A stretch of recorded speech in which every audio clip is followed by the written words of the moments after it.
In England, two teenage girls stopped in the middle of attacking a woman to pose for a smiling selfie, and then shared it with their friends like it was just another Saturday night. In America, a girl who was never even in the same town as the boy who lost his life was still held responsible for it because of the messages she had been sending him.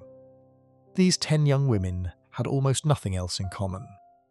Different countries, different years. Some came from money, some were abused, some were barely more than children themselves. One thing connects every single one of them. A glowing screen sat between each of these girls and the full weight of what she was doing, and that small distance made the unthinkable feel a little bit easier. The internet did not invent jealousy, or rage, or cruelty. It simply made all of it easier to act on and easier to hide behind. Here are all 10, and how a phone turned ordinary teenage pain into something no one could take back. Section 1. Two best friends Skylar Neese was 16 years old, and by every account she was a normal teenager. She lived in Star City, a small community in West Virginia, with her mom and dad, Mary and Dave. She was their only child. She earned good grades, she held down a part-time job, and she had two best friends she had known for years. If you had looked at her life from the outside, in the summer of 2012, you would not have spotted a single thing that looked like a warning. Two closest friends were Sheila Eddy and Rachel Schoaf. Sheila had been in Skylar's life the longest. The two of them met when they were around 8 years old. And over the years, Skylar's family came to treat Sheila almost like one of their own. Rachel joined the picture. Later, during their freshman year of high school, 3 of them folded into one tight little group after that. The kind of friends who are always together, always texting, always tagged in the same photos. By the time they reached their sophomore year, people who knew them would have called them inseparable. Something had shifted in the days before that summer night, though. And you could see it if you read what Skylar was putting online. On July 4, 2012, 2 days before everything changed, she posted a couple of short messages to her social media. One said she was tired of being stuck at home. Another hinted that certain people in her life had done something that left her feeling she could never fully trust them again. She named no one. To anyone scrolling past, it read like ordinary teenage venting. The sort of thing thousands of kids post on a bad afternoon. Only later would those few lines start to mean something else entirely. Late on the night of July 5th, rolling into the early hours of July 6th, Skylar was home after finishing a shift at work. A message came through asking her to come outside. It was from her friends. She did something a lot of teenagers have done at least once. She waited for the house to go quiet, slipped out through her bedroom window, and walked out to a car waiting on the street. The car belonged to Sheila. Skylar could not have known is that this was not a normal late-night hangout. Sheila and Rachel later admitted that they had already talked about getting rid of her. They had discussed it earlier, sitting together in a science class at school, of all the ordinary places. The idea they landed on was cold and plain. Invite Skylar out, as if nothing was wrong, take her somewhere quiet and far away, and make sure she never came home. 3 of them drove out of West Virginia and across the state line into Pennsylvania. They turned down a back road and stopped at a wooded spot the girls had visited before, roughly 20 miles from Skylar's house. Out there, with no streetlights, no houses, and no one close enough to hear, the 2 friends turned on the third. Each of them had brought a blade. Skylar had no idea. Based on what Rachel later described to investigators, the 2 of them waited until Skylar's back was turned, gave each other a silent signal, and counted to 3 before they moved on her together. Skylar fought back, but it was 2 against 1, and she did not survive. They left her in the woods and drove home. For a long stretch of time after that, The story stopped right there for everyone in the world, except the two girls who knew what had really happened. The next morning, Skylar did not show up for work and was not in her bed. Her parents knew almost immediately that something was wrong because slipping out only to vanish completely was not like her. They reported her missing. And this is the point where the case becomes something that still unsettles people more than a decade later. Sheila and Rachel did not behave like people with a guilty secret. They behaved like grieving friends. Both girls got online and posted about their missing friend, and Sheila in particular kept it going for weeks. She wrote messages hoping Skylar was safe. She posted about how much she loved her and how badly she wanted her back. She even joined Skylar's own parents, walking door to door, handing out flyers, helping search for a girl she already knew was never coming home. Rachel, in the meantime, headed off to a church summer camp. Stranger still, Sheila kept posting about her everyday life, right alongside the worried messages, carrying on as if the world were perfectly normal, a detail that would feel deeply wrong to people once the truth came out. To the watching world, the two of them simply looked like devastated teenagers doing everything they could. When police first sat down with Sheila, she had a tidy story ready. She said she had picked Skylar up that night, that the three of them had just driven around for about an hour, and that they had dropped Skylar off near her home, alive and fine. For a while, nothing could prove otherwise. The story had cracks, though. Investigators went looking for them. They began pulling phone records and reviewing security camera footage from that night. The timeline the girls had handed over did not line up with what the records actually showed. By that fall, the FBI had joined the investigation and started circling back to the friend group with sharper questions. Bit by bit, focus narrowed toward the two people who had been closest to Skylar all along. Pressure was building from another direction too. Online, people around the community had started talking, and some of them openly pointed fingers at Sheila and Rachel, writing it out in plain view where anyone could read it. The same internet the two girls had used to act out their grief was now turning against them. They could feel it. They grew nervous. The weight of it landed hardest on Rachel. In late December 2012, close to 6 months after Skylar vanished, Rachel broke down. She was admitted to a hospital for several days, kept apart from Sheila the entire time. When she was discharged in the first days of January 2013, she did not go back to pretending. She went to her lawyer and then to the police. She finally told them what had happened in those woods. Rachel's confession handed investigators the piece they had been missing. She walked them through how she and Sheila had planned it and carried it out, and she was able to guide authorities to the exact spot in Pennsylvania where Skylar had been left. In January 2013, after half a year of searching and hoping, Skylar's family learned the truth, and Skylar was finally found. Because the location sat just over the state line, the case stretched across both West Virginia and Pennsylvania, which only added to how complicated and drawn out everything became. Rachel did one more thing to help the investigation along. She agreed to wear a hidden recording device and try to get Sheila to say something that would incriminate her. The case against Sheila was assembled slowly and carefully after that, built partly on Rachel's account and partly on everything else investigators had been quietly gathering for months. There is one more detail that captures just how cold this whole thing was. About 2 weeks after Skylar disappeared, while she was still officially only missing, while her parents were still clinging to hope, Sheila posted a short, breezy message online. At the moment she posted it, meant nothing to the people who saw it. Read again after the confession, it matched almost perfectly with how Rachel said they had done it. Small, careless hint that the two of them really had gone on the count of 3. People wanted a reason.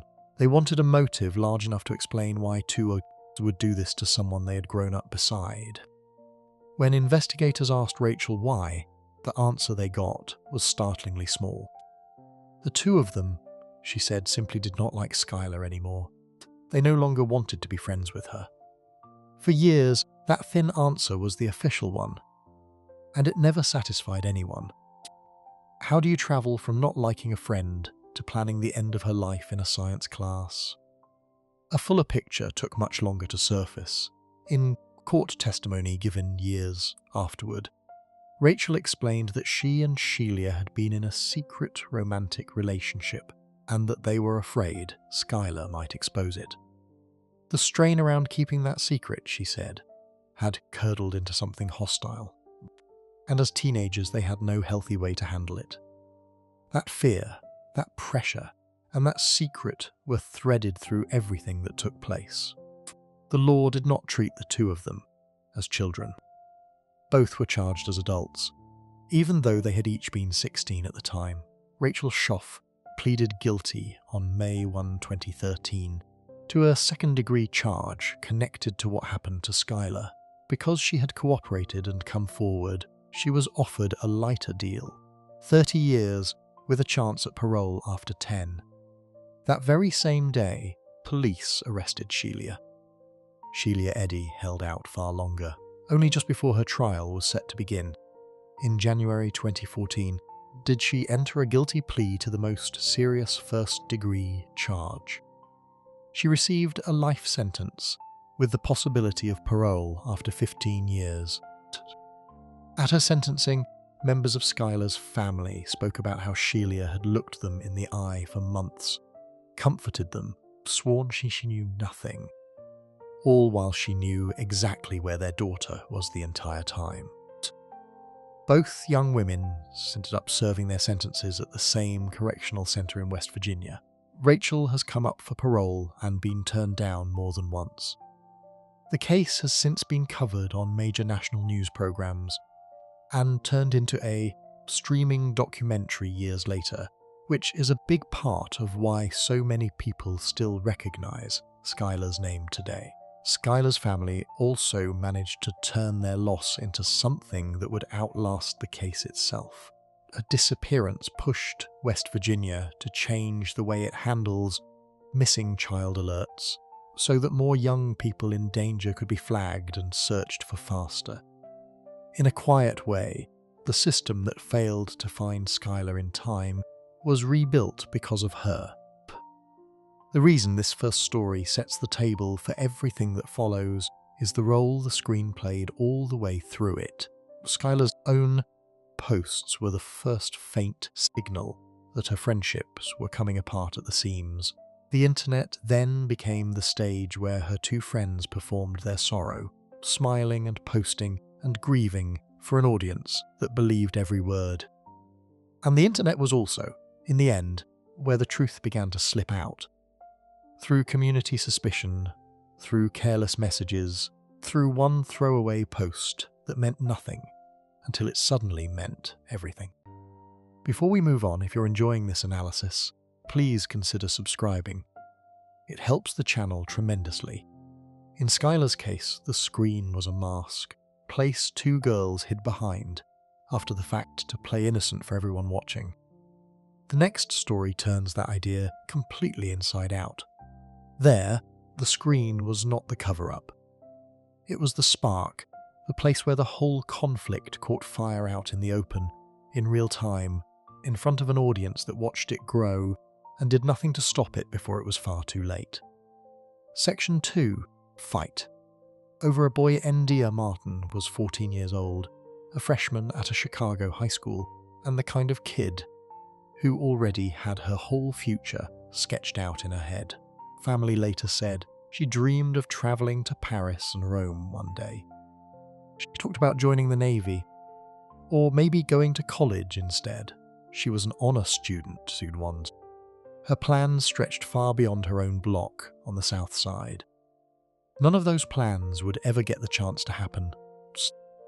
and the reason traces all the way back to something that started on a phone screen. In an argument that was not even hers, the trouble began the way a lot of teenage drama begins now. It started over a boy. Endia's close friend, a girl named Lanekia Reynolds, and another 14-year-old girl from the same circle, both like the same boy. That was the spark. That was the whole thing. In an earlier time, it might have stayed a few cold looks in a hallway and faded by the following week. This was 2014, though, and the argument did not stay in the hallway. It moved onto Facebook. On Facebook, Lanekia and the other girl started trading taunts back and forth. Each message pushed the other one a little further. The hard part about a quarrel that happens on social media is that it never stays private. People see it. Other people comment, take sides, and add fuel. The audience itself becomes part of the pressure because backing down in front of everyone watching can feel worse than going through with a fight you never really wanted. By the time the two girls had finished daring each other online, they had agreed to settle it face to face. After school, outside a home in the back of the neighbourhood. Notice who is missing from that argument so far. Endia. She was not the one fighting over the boy. She was Lanekia's friend, nothing more.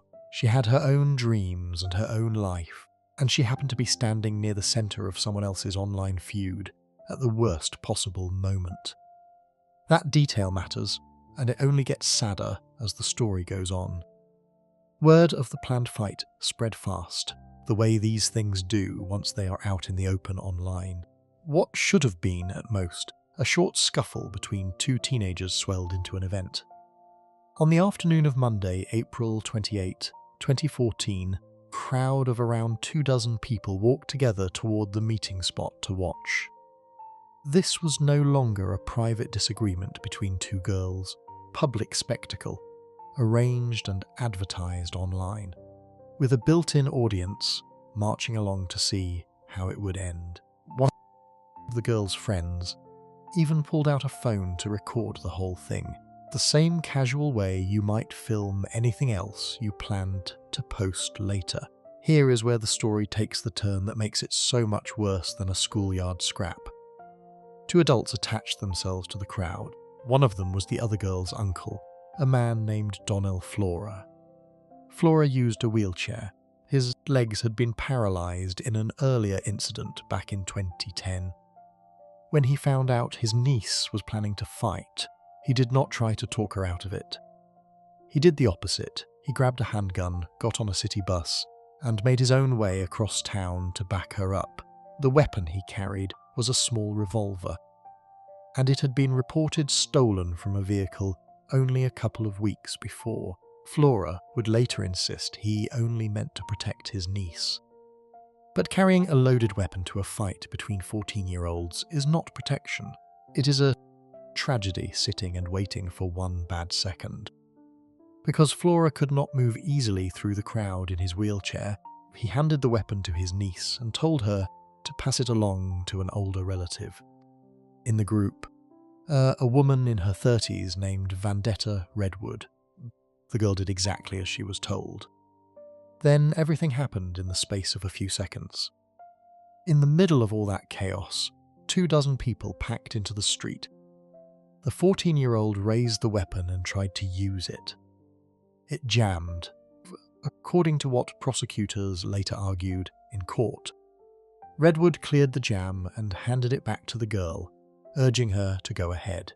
Endia and Lanekia were standing on the porch of a nearby house.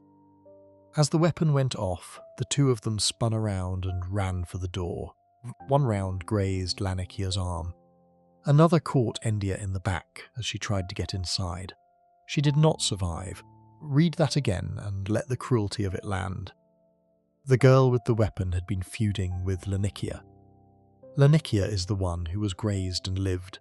The round that ended a life found Endia instead, a girl who was never part of the argument in the first place. It is only fair to be careful about one piece of this.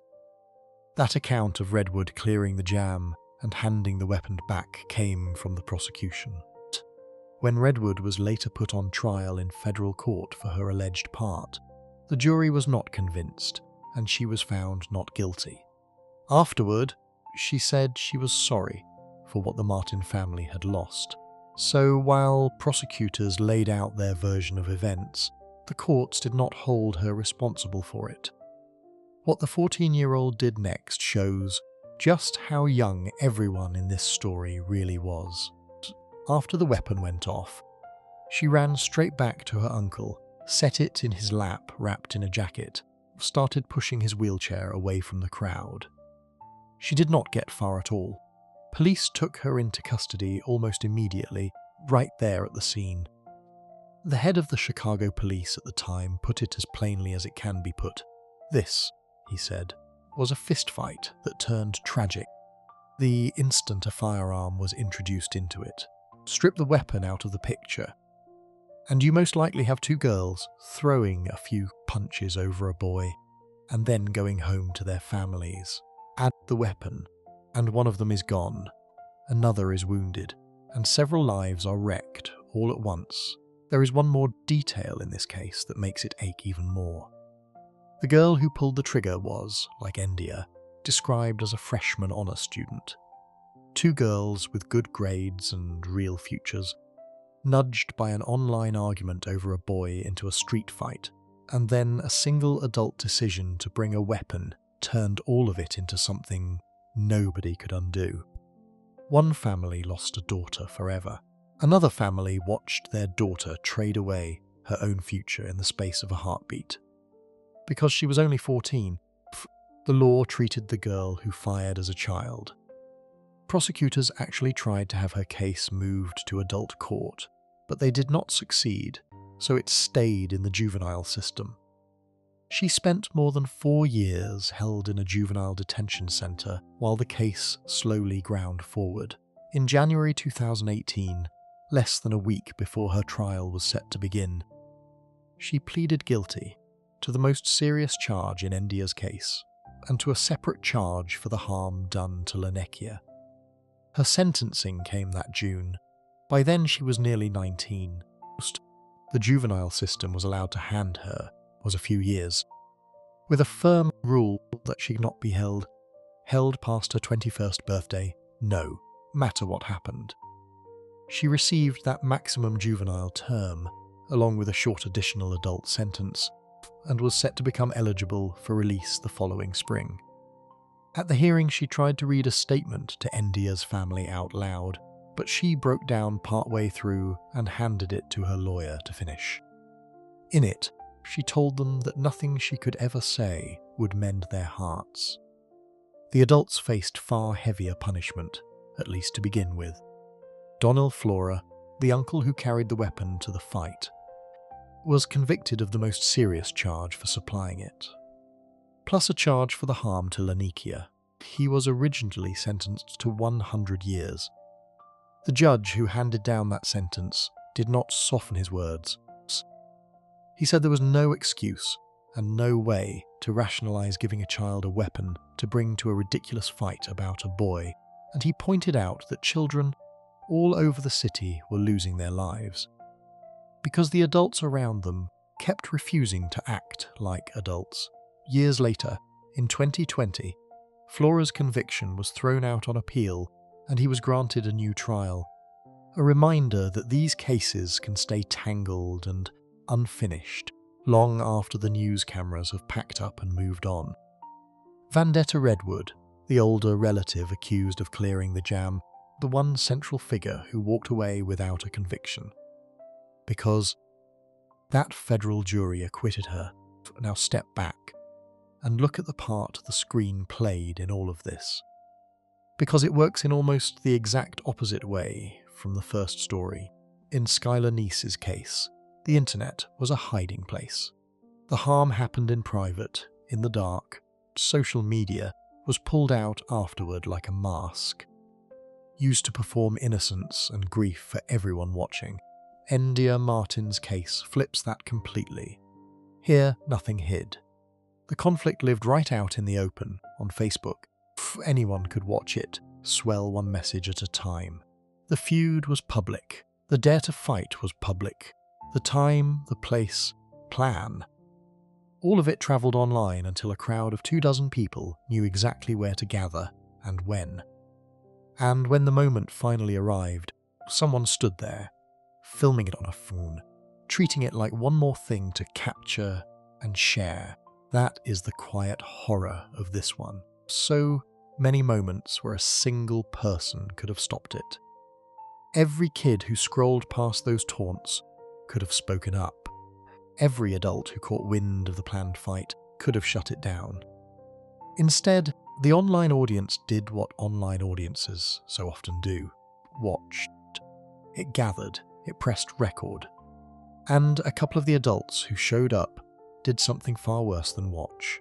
The same tool that could have ended the whole thing with one short message, "This is foolish, go home," was used instead to spread it, to organise it, and to swell a fight over a boy into something with no way back. Endia Martin wanted to see Paris and Rome. She wanted to wear a uniform, cap and gown. She was 14 and she was not even the one with a grievance.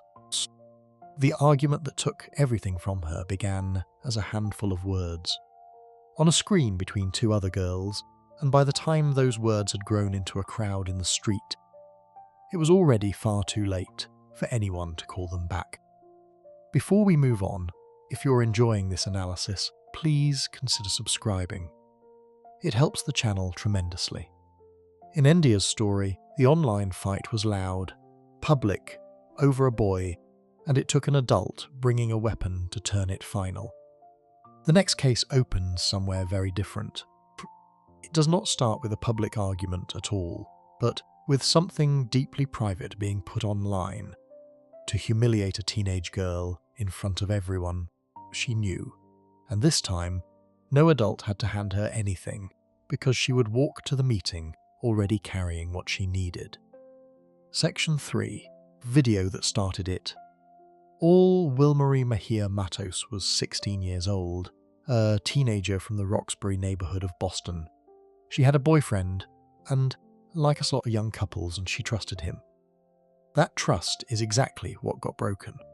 Her boyfriend had secretly recorded a private, intimate video of the two of them. Then, without telling her and without her permission, he sent that video to another teenager, a 17-year-old girl. To Wilmarie, it got even worse from there, because she came to believe the 17-year-old had taken that private clip and posted it online for anyone to see.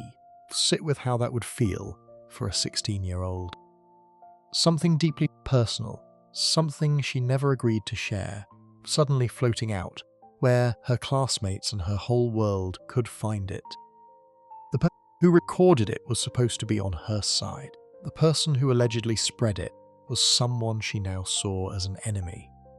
She had been humiliated in a way that 20 years ago had been almost impossible to do to a person. There would have been no easy way to copy a private moment and beam it to dozens of phones in seconds. The technology that makes that kind of cruelty simple is brand new in human history, and Wilmarie was on the receiving end of it. What she did next is where a real wrong done to her turned into a far greater one done by her.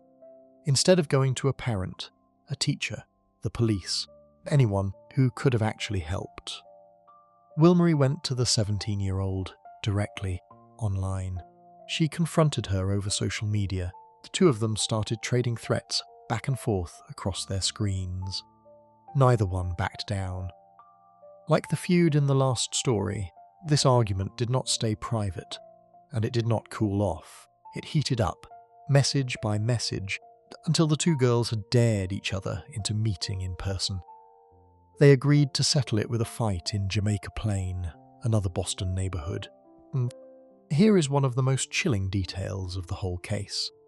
And it is a detail that simply could not have existed a generation ago. As Wilmarie headed toward the meeting place, she shared her live location with the other side, so the 17-year-old and whoever was with her could literally watch the little dot of Wilmary's phone moving closer and closer on a map. On top of that, she sent threatening voice messages along the way. A feature built into ordinary phones, so friends can find each other at the mall, was turned into a countdown. They could see her coming. They knew she was on her way, and still, nobody walked away. The meeting happened on a Saturday afternoon, February 11, 2023, at around 5 in the evening on Woodside Avenue. Wilmary did not come alone. She brought 2 male friends with her. One of them, to his credit, was actually trying to talk her out of fighting at all, right up to the end. So even in her own group, there was a voice telling her this did not have to happen. She did not listen to it. On the other side, the 17-year-old also brought people. She arrived with her brother and with her brother's girlfriend, 21-year-old woman named Brianna Brown. Stop here, because this is the part that should make your stomach drop. Brianna Brown had nothing to do with the feud. She was not the one who allegedly shared the video. She was not trading threats online. She was not part of any of it. She was simply dating someone whose sister had a conflict, and she came along that day. In the last story, Endia Martin was a bystander caught in a fight that was never hers. Now it happens again. Brianna was a young woman who walked into someone else's online argument and never walked back out. And Brianna was not just any 21-year-old. She was a mother. She had a 1-year-old son, a baby who needed her, who knew her face and her touch, food, and who was about to lose her over a phone feud he would never even understand. When the 2 groups came together on Woodside Avenue, the fight that everyone had been daring each other into finally happened. But Wilmary had not come to throw punches. She had come carrying a knife. Part of what unfolded was even caught on video, because of course it was. Recording everything is just what people do now. By the time it was over, Brianna had been wounded 16 times. The 17-year-old the girl Wilmary had actually been feuding with was wounded 4 times. Think about those numbers for a second. The person at the centre of the argument was hurt the least. The person who had nothing to do with it was hurt the most, and fatally. The blade found the wrong target over and over again, the same terrible pattern as the round that found Endia Martin's back. Both injured girls did something that probably saved at least one life. Police station, only about 300 feet away from where it all happened, and they ran straight for it. Officers got them to the hospital as fast as they could. The 17-year-old was seriously hurt, but she survived. Brianna did not. She lost her life from the wounds she suffered that afternoon, far from a little boy, over a fight that was never hers to begin with. Wilmary was injured too, though not nearly as badly.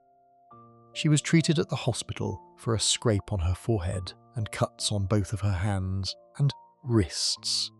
Those hand and wrist cuts are the kind of injury that can happen to a person using a blade. When their own grip slips during a struggle, the detail matters because it would come up later when lawyers argued about exactly what happened in those few violent seconds. Police did not have to look far for a suspect.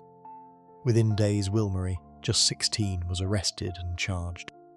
Now, the way the law handled her age is worth slowing down on because it surprises a lot of people.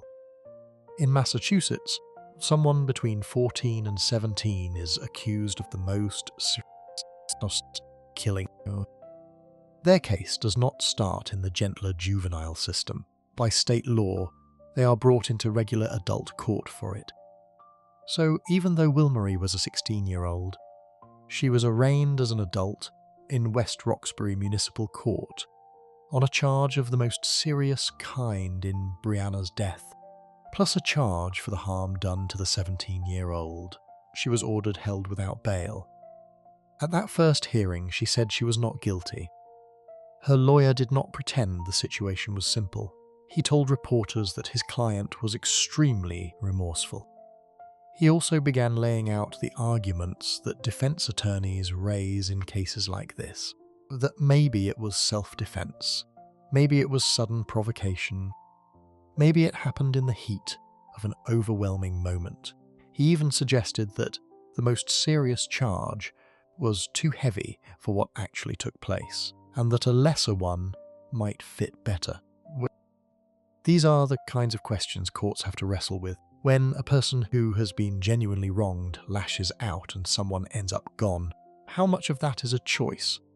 And how much is a young person drowning in feelings they have no idea how to handle? Case did not go to a full trial. It took more than 2 years to resolve, with Will-Marie held in confinement the whole time. Finally, in June 2025, she stood in Suffolk Superior Court and changed plea.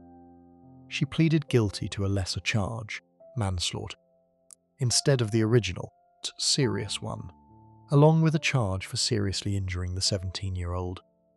The judge, Mary Ames, sentenced her to 10 to 14 years in prison, to be followed by 3 years of probation once she gets out. She was given credit for the roughly 2 years she had already spent locked up while waiting for her case to be decided. Powerful moments of that hearing did not come from the lawyers. They came from Brianna's family. Brianna's younger sister stood up and spoke about the day they buried Brianna. She described how Brianna's 1-year-old son had been crying all morning, the way babies do when something is wrong, and they cannot say what. You might expect a baby to cry even harder at the sight of his mother lying still. Instead, the sister said, the little boy went quiet. He reached out, placed his tiny hand on his mother's face, and just looked at her. It is the kind of detail that no script could invent, and no statistic could ever capture. The whole weight of what was lost held in one small hand. Brianna's sister did not soften what she believed had happened.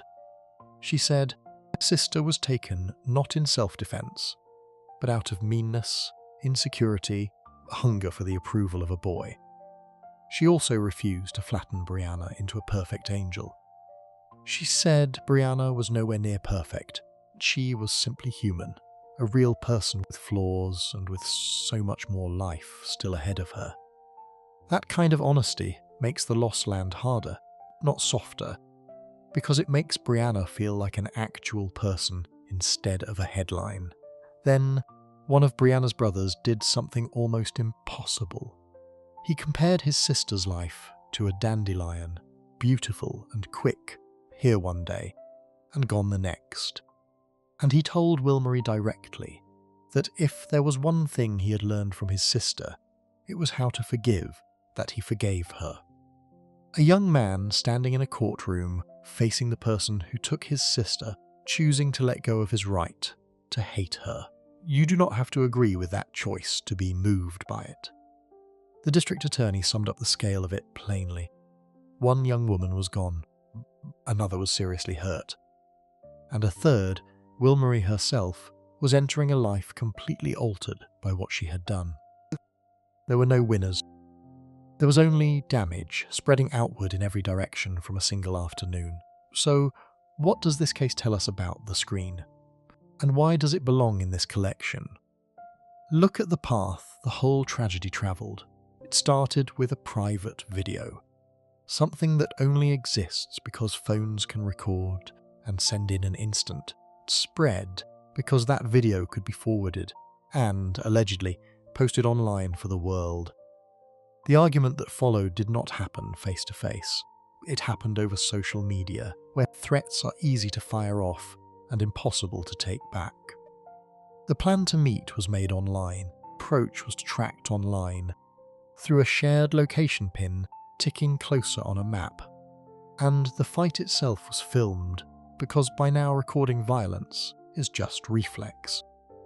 From start to finish, almost every step of this story moved through a device that fits in a pocket. There is something even darker underneath it, and Brianna's sister put her finger on it. This entire chain of harm began with a boy. Boy recorded something he had no right to share. A boy, or the fear of what others would think because of what a boy did, lit the fuse. From there, the humiliation landed on one girl. The blame landed on another, and the final cost landed on a third young woman who had nothing to do with any of it. The technology made each step faster and crueler, but the oldest, ugliest forces in the world, betrayal, shame, the desperate need to look strong in front of others, were driving the whole thing. The hardest truth in Wilmarie's story is that she was wronged first. What her boyfriend did to her was genuinely cruel, and in a fair world she would have been treated as a victim of it. But being wronged is not the same as being right, and it does not undo what comes next. She had every reason to be hurt and furious. She had no reason and no right to carry a blade to a street and take a young mother away from a baby who would grow up with only a story where a person should have been. Before we move on, if you're enjoying this analysis, please consider subscribing.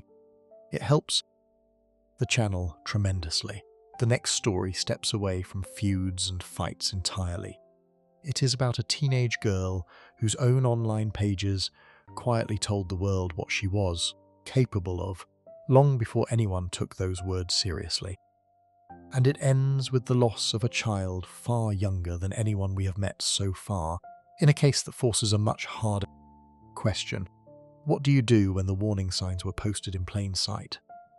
And everyone just kept scrolling. Section 4. The warning signs. Nobody believed Alyssa was a 15-year-old girl living in St. Martins, a small rural town in Missouri, west of the city of Jefferson City. From the outside, she could pass for an ordinary teenager, but her pages on the internet told a darker story. On her profiles, in the spot where most kids list things like music, sports, or movies, Alyssa listed her hobbies as harming other people and harming herself. That was not a private confession. It was sitting right there on the open web for the world to see. There was more than just words. On one video site, about a year before everything happened, she had posted a clip of herself deliberately shocking her own body on an electric fence near her home, and then daring her two younger brothers to do the same. She posted unsettling images of herself. Her short messages around that time spoke of pain she was carrying, of feeling like she was at war with herself, of wanting some reason for all of it. None of it was hidden, none of it was in code, and yet, like so much that floods past us online every single day, it got scrolled past. To most people who saw it, it probably read as a troubled teenager being dramatic, the kind of dark edge that a lot of kids try on and then grow out of. Nobody looked at a girl who listed harming people as a hobby and treated it as real warning. That is the heart of this story, and it is a question we still have not figured out how to answer. When the danger is written out in plain sight, how are the rest of us supposed to know the difference between a phase and a promise? To be fair and honest, Alyssa was not simply a cartoon villain. Underneath the disturbing posts was a genuinely sick kid. She had struggled with deep depression for years. She had a documented history of trying to harm herself, and had once, when she was younger, tried to take her own life. Mental health experts who examined her later said she suffered from serious conditions, including major depression and a personality disorder that made her emotions of self extremely unstable.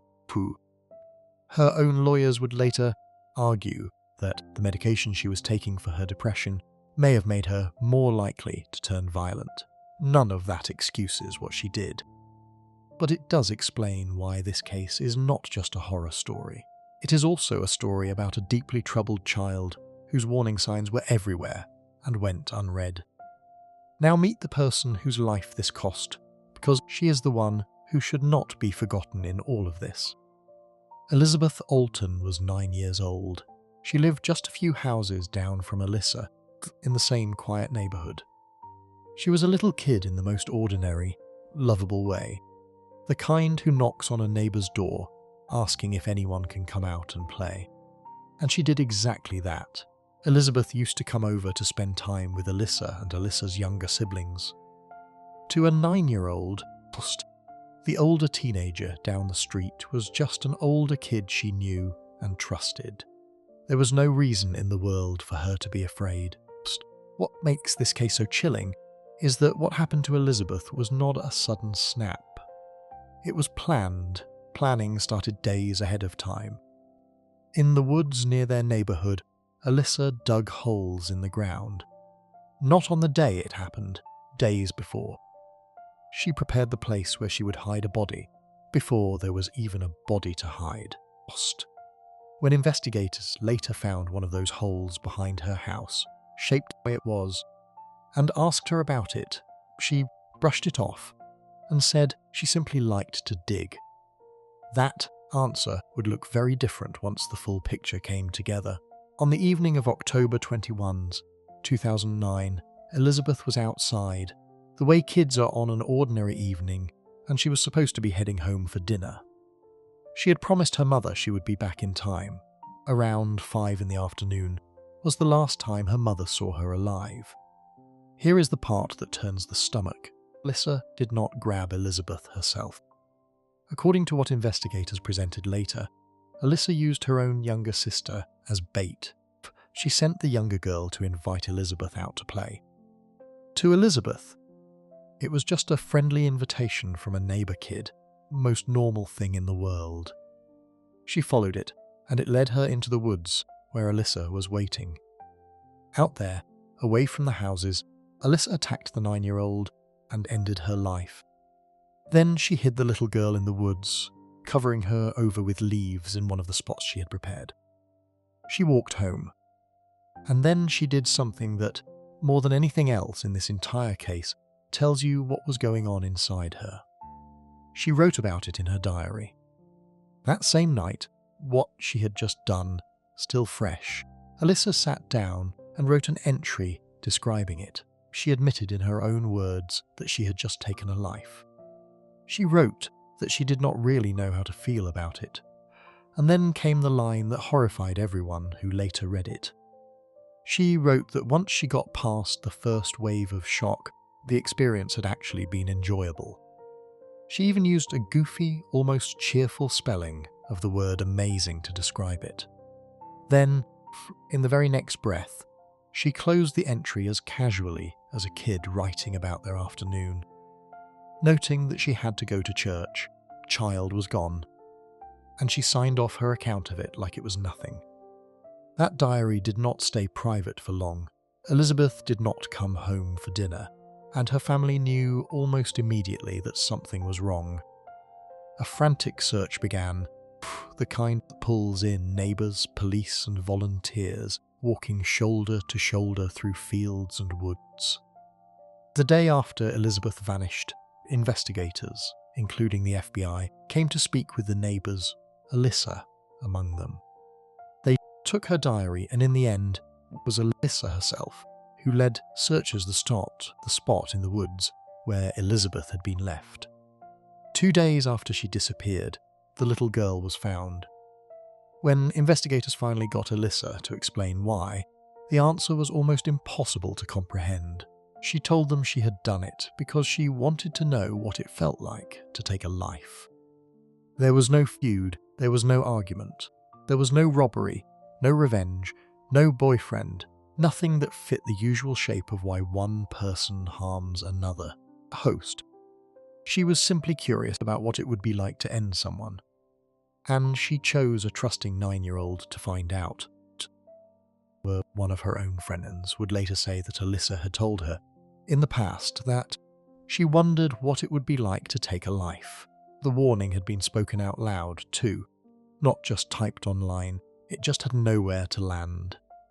The law did not treat Alyssa as a child, even though she was only 15.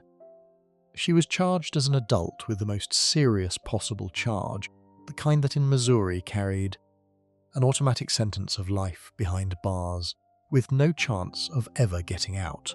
She was also charged with a second count for using a weapon in the act.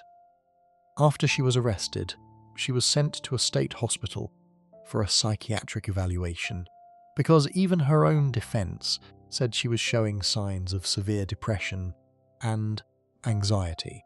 The case did not go all the way to a jury trial. In January 2012, shortly before her trial was set to start, Alyssa pleaded guilty to a reduced charge, a lesser form of the most serious count, along with the weapon charge, and gave up her right to a trial. By pleading this way, she avoided the possibility of life with no exit at all. In court, the judge asked her directly whether she had understood what she was doing and the consequences of it when she ended Elizabeth's life. She answered that she had. As she described what she had done, Elizabeth's mother, sitting just a few feet away, drew in a sharp, audible breath. Pain in that room was its own kind of evidence. The sentencing hearing came in early February 2012, and her diary sat at the centre of it. Prosecutors read her own words back to the court, the part where she called it enjoyable, and used them to argue that she felt no real remorse and deserved the longest sentence possible. They painted her as someone who had harmed a child purely for the experience of it. On February 8, 2012, by then 18 years old, was sentenced to life in prison for the reduced charge, plus an additional 30 years for the weapon charge, those terms stacked one after the other. Unlike the original charge, this sentence did leave open a distant chance at parole someday. Officials estimated she would have to serve around 35 years before she could even be considered for release. Grief in that courtroom did not stay quiet. Elizabeth's grandmother, sitting in a wheelchair, called out that Alyssa should be allowed to walk free on the same day that Elizabeth could climb out of the ground, which is to say, never. When it was Alyssa's turn to speak, she told Elizabeth's mother and the family that she knew no words could ever be enough, and that if she could give her own life to bring Elizabeth back, she would. Whether that remorse was real or too late to matter is something each person who watches this will have to decide on their own. The story did not fully end there, the way these stories rarely do. Elizabeth's family pursued a wrongful loss claim that was eventually settled for $5 million, a number that means nothing against a 9-year-old's life, but that the legal system uses because it has nothing else to offer. A few years later, Alyssa tried to take back her guilty plea. Her new lawyers pointed to a major decision the United States Supreme Court had made just months after she was sentenced, ruling that said young people could not be given automatic life sentences with no possibility of parole. They argued she had only pleaded guilty because she had been frightened by the threat of exactly that kind of sentence, and that she had been poorly advised. A judge denied her request. Years after that, under a Missouri law, meant to give people who committed serious crimes as juveniles an earlier shot at parole, Alyssa was granted a parole hearing in 2024. She was denied. Her next chance will not come until later in the decade. The case has since been retold in true crime documentaries, which is part of why people still know it. So where does the screen fit into this one? Why does it sit so differently from the first 3 stories? In Skylar Neese's case, the internet was a mask, used to hide a crime after the fact. In Endia Martin's case, it was a public battleground where a feud grew until it spilled into the street.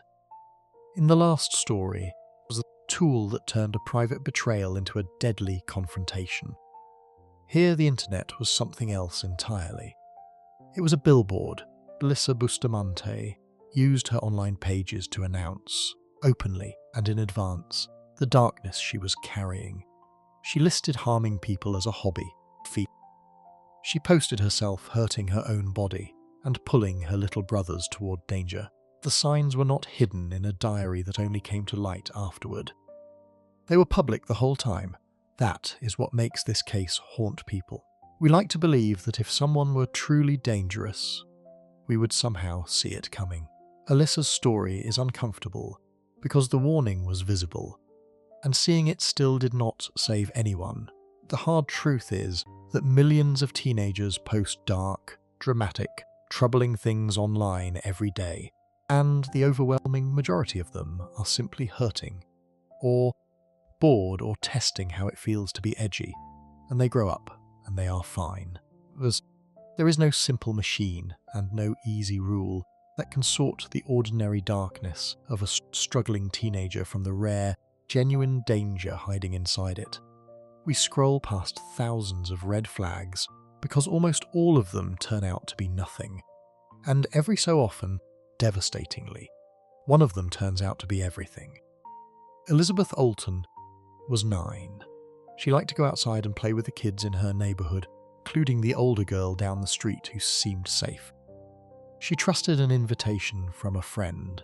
That trust, the most natural thing a child can offer, is what was used against her. And the person who used it had been telling the world what she might do all along, in a place where everyone could read it and nobody truly listened. Before we move on, if you're enjoying this analysis, please consider subscribing. It helps the channel tremendously. The next story pushes even younger, to a child of just 12 years old. But this time the internet was not a billboard shouting warnings to strangers. It was a private door. Behind it, young girl met someone far older than her. Someone she never should have been talking to at all. The two of them began typing out a plan for something almost too dark to believe. Section 5. Door. Her parents. Couldn't see Jasmine Richardson was 12 years old when she helped end the lives of her own mother, father and little brother. The path that led her there began online, long before the murders themselves. Before any of this, Jasmine was, by the descriptions of people who knew her, a happy and social kid growing up in Medicine Hat, a city in Alberta, Canada. Then something in her life changed, and it changed because of a person she should never have been allowed near. That person was Jeremy Steinke, 23 years old, 11 full years older than Jasmine. He was a high school dropout who had built a strange fantasy identity for himself, telling people he was a 300-year-old werewolf. A grown man telling a child he was a centuries-old creature is, on its own, a flashing warning light. The two of them first crossed paths at a local punk rock show in early 2006, but the relationship did not really grow at concerts. It grew on the internet. Jasmine had become deeply involved in the online world of goth and vampire culture, spending time on community websites built around that scene. On one of them, she went by the name Runaway Devil, and she lied about her age, listing herself as older than 12 so she would fit in among teenagers and adults. That is where she and Steinke really connected, and that is where their relationship deepened. In private messages and online forums, in a corner of the web that the adults in her life were not looking at. This is the part that has to be named plainly, because it is the foundation of everything that followed. A 23-year-old man pursuing a romantic relationship with a 12-year-old girl is not a love story. It is a grown adult preying on a child. The courts that handled this case later described it exactly that way, as a predatory relationship. Whatever Jasmine believed she felt for him, she was a child being targeted by an adult who used the internet to get close to her, away from anyone who might have stopped it. When Jasmine's parents, Mark and Deborah Richardson, found out about the relationship, they did exactly what good parents are supposed to do. They were alarmed. They forbade Jasmine from seeing Steinke, and they tried to cut off her internet access to break the connection. They could see the danger clearly. A much older man, dark and disturbing persona, a 12-year-old daughter. Their instinct was right. They were trying to protect her, but the internet does not respect a parent's rules the way it should. Jasmine found ways to get back in touch with Steinke, despite the ban. As her anger at her parents grew for trying to keep them apart, that anger curdled into something monstrous. Together, in their online messages, back and forth, the two of them began to plan something almost impossible to say out loud. They started planning to do away with Jasmine's family. The plan did not live only in their heads. It lived in writing. Put. In one of her online messages to Steinke, Jasmine laid it out in chillingly simple terms. Plan that began with getting rid of her family and ended with her free to live with him. Steinke wrote his own dark, violent things online about her parents. These were not private thoughts kept hidden. They were typed, sent, and stored, sitting on servers, which is a detail that matters enormously later on. Here is something that should stop anyone reading this in their tracks. Jasmine actually told some of her friends about the plan to harm her family. She said it out loud to other kids. Not one of them took her seriously. They thought she was joking or being dramatic, talking the way teenagers sometimes talk when they want to seem darker than they are. It was the same problem from the last story all over again. Warning was right there, spoken to real people, and it sounded too unreal to believe, until it became real. The night before everything happened, Steinke watched a film with some friends, a movie about a young couple who go on a violent rampage together. After it, he told them what he intended to do. Even then, the words did not stop anything. On the night of April 22nd, going into April 23rd, 2006, Steinke went to the Richardson family home. He came armed and prepared. He made his way inside, and in the lower level of the house he encountered Deborah, Jasmine's mother. Mark, hearing the commotion, came to help his wife and tried to fight back. Neither parent survived. I am not going to walk you through the details of how it was done, because they are horrific, and because the people it happened to deserve better than to have their final moments turned into entertainment. Matters is that two parents, 42 and 48 years old, lost their lives in their own home that night. And then there was the smallest victim in this entire collection of stories.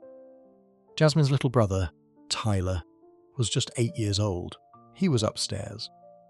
The two of them gave somewhat different accounts afterward of exactly who did what, but the courts found that Jasmine herself was the one responsible for the attack on her younger brother. An 8-year-old boy in his own bedroom did not survive the night either. A whole family gone, planned out by a 12-year-old and a grown man over the internet. After it was over, Jasmine and Steinke fled together. The way the investigation unfolded says a lot about how unthinkable this crime was. When police first arrived and found the family, and realised the 12-year-old daughter was missing, their first fear was not that she had done it.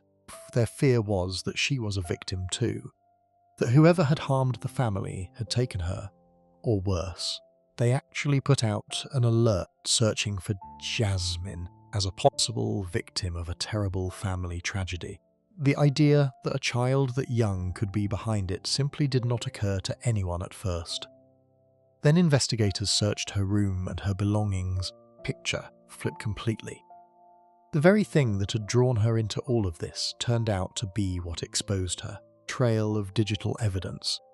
The online messages and emails between Jasmine and Steinke, the same conversations where they had planned everything, led police straight to the truth.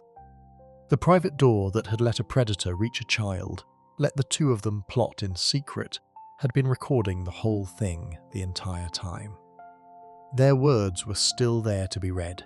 Police tracked the pair down and arrested them in Steinke's truck in Leader, Saskatchewan, a couple of days after the crime, on April 25th, 2006. What followed was one of the most difficult legal situations a country can face. How do you put a 12-year-old on trial for something like this? Canada. She was handled as a youth, under the laws built for children who break the law. Jasmine and Steinke were convicted on 3 counts of the most serious charge that exists. First degree, 1 count for each member of her family. Jasmine had turned 13 by the time she was convicted, and with that conviction, she became the youngest person in Canada's history ever found guilty of multiple counts of that most serious charge. It is a record no one ever wants to hold. Their sentences could not have been more different. That difference comes down entirely to age. Steinke, the adult, the grown man who had targeted a child and carried out the worst of the violence, but received 3 life sentences, served at the same time, with no chance at being considered for release for 25 years. Jasmine, because she was only 12 when it happened, faced a very different ceiling. The most the youth system in Canada could give her was 10 years. That sentence was split up. She spent around 4 years in a secure psychiatric hospital getting treatment, followed by roughly 4.5 years of supervised release, where she lived, first in a group home, and then more independently, and even went on to study at a university in Calgary under close supervision. Her sentence officially ended on May 6, 2016. On that day, she became completely free. No more conditions, no more supervision, no more reporting to anyone. She was a free adult, living under a brand new identity that the public is not allowed to know, somewhere in Canada. The way that final court date went has stuck with a lot of people, and not in a comforting way. The judge who had overseen her case from the very beginning said that she had met every single goal of her rehabilitation, that experts considered her a low risk to ever do harm again. And then he said something that landed like a thunderclap. He told her that he believed her parents and her brother would be proud of her, the same parents and brother whose lives had ended at her and Steinke's hands. The judge told her they would be proud. For her part, when given the chance to speak at that final appearance, Jasmine offered no apology and expressed no remorse. The community she came from was torn down the middle. Some neighbours said she had been 12, just a child, deserved a real second chance at a life. Others were disgusted that someone involved in ending an entire family could simply walk out the other side, grown up and free, with the whole thing behind her. Both reactions are human. Both are hard to argue against. There is no version of this story that feels like justice, because the people who deserved justice the most are not here to receive it. So where does the screen sit in this one? And why does it belong beside the others? Think back across the cases. The internet was a mask used to hide a crime. It was a public arena where a feud grew into a street fight. It was the pipeline that turned a private betrayal into a deadly meeting. It was a billboard advertising a troubled girl's darkest thoughts, Jasmine Richardson's story. It was something quieter and, in some ways, more frightening. It was a private door. A 12-year-old girl had a door in her own bedroom that her parents could not see through, could not lock, and could barely even find. Through that door, a 23-year-old man reached into her life and got close to her, in a space designed to feel private and grown-up, where she could pretend to be older and no adult was watching. Behind that same door, the two of them built a plan that should have been impossible for a child to even imagine, much less carry out. The age lie that let her fit in, the community that connected them, the messages where they schemed. All of it happened in a place the people who loved her could not reach. Horse. It is worth holding 2 things in your mind at once here, because the easy version of this story is wrong. The easy version says a 12-year-old was simply a monster. The honest version is harder. Jasmine was a child who was targeted and pulled in by a predatory adult, someone far older who used the internet to worm his way into her world. That is real, and it matters. But it is also true that she planned, that she participated, that she carried out part of the violence herself, and that she told others what she intended to do. Being a victim of grooming does not erase the choices she made. Choices she made do not erase that an adult preyed on her first. Both are true. Case forces you to sit in that discomfort instead of escaping it. The thing that should genuinely worry every parent watching is how invisible all of it was.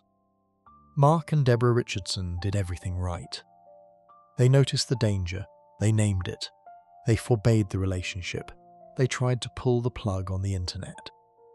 And it still was not enough, because the door was already open, and a predator was already on the other side of it. The same technology that connects kids to their friends connects them to strangers who lie about who they are. And there is often no way for a parent to fully see what is happening on the far side of that screen until it is far too late. Before we move on, if you're enjoying this analysis, please consider subscribing. Tremendously. The next story crosses the ocean to England, and it takes the internet in yet another direction. Two girls would do something terrible to a person who never saw it coming. And then, in the middle of it, instead of running or hiding, they would pull out a phone, smile into it, share what they were doing with their friends as casually as if it were just one more thing to post. Section 6. The selfie in the middle of it. All Angela Wrightson was 39 years old and lived alone in a house on Stephen Street in Hartlepool, town in the northeast of England. She was, by every account, a vulnerable woman. She struggled badly with alcohol. She was physically frail and thin. She was lonely and cut off from most people. And in her isolation, she had drifted into a sad and dangerous routine. Local teenagers knew that if they showed up at Angela's door, she would often let them in, and sometimes let them drink in her living room. To those kids, her home became a place to hang out away from adults. To Angela, company may have felt like something close to friendship, even if it was the kind of friendship that took far more than it gave. She was a soft target.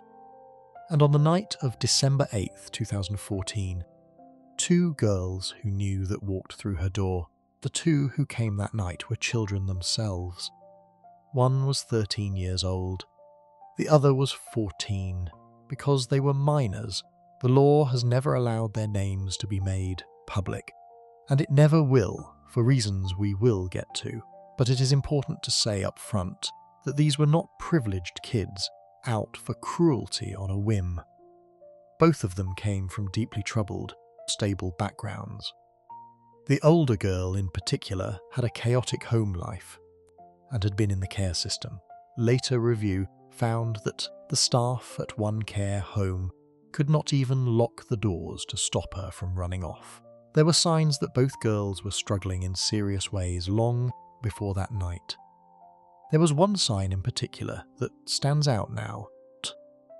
About 2 weeks before any of this happened, the older girl had drawn a picture. It showed one figure attacking another.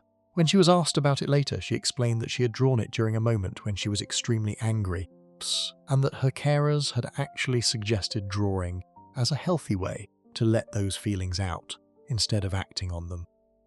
On other occasions, she said, it had worked. The drawing had been a release valve. 2 weeks later, the feelings did not stay on paper. What happened inside Angela's home that night was a prolonged and brutal attack that stretched on for hours. It did not happen in a sudden flash. An argument with Angela, who had been drinking, escalated. And from there, the two girls turned on her using ordinary objects they found around the house, furniture, and household items, the everyday things that fill any living room. At some point during the long ordeal, the pair actually left the house, took a break, and then returned in the early hours of the morning to continue what they had started. Security cameras in the area captured them coming and going. By the time it was over, Angela had suffered more than 100 separate injuries. She did not survive.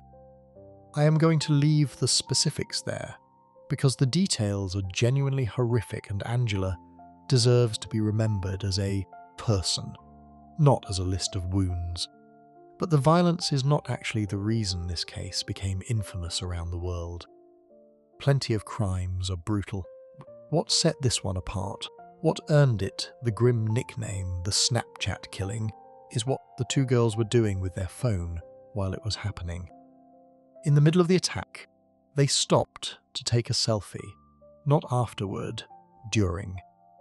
They posed for a photo with their victim in the frame, and they posted it to Snapchat, sending it out to friends like any other update from their evening.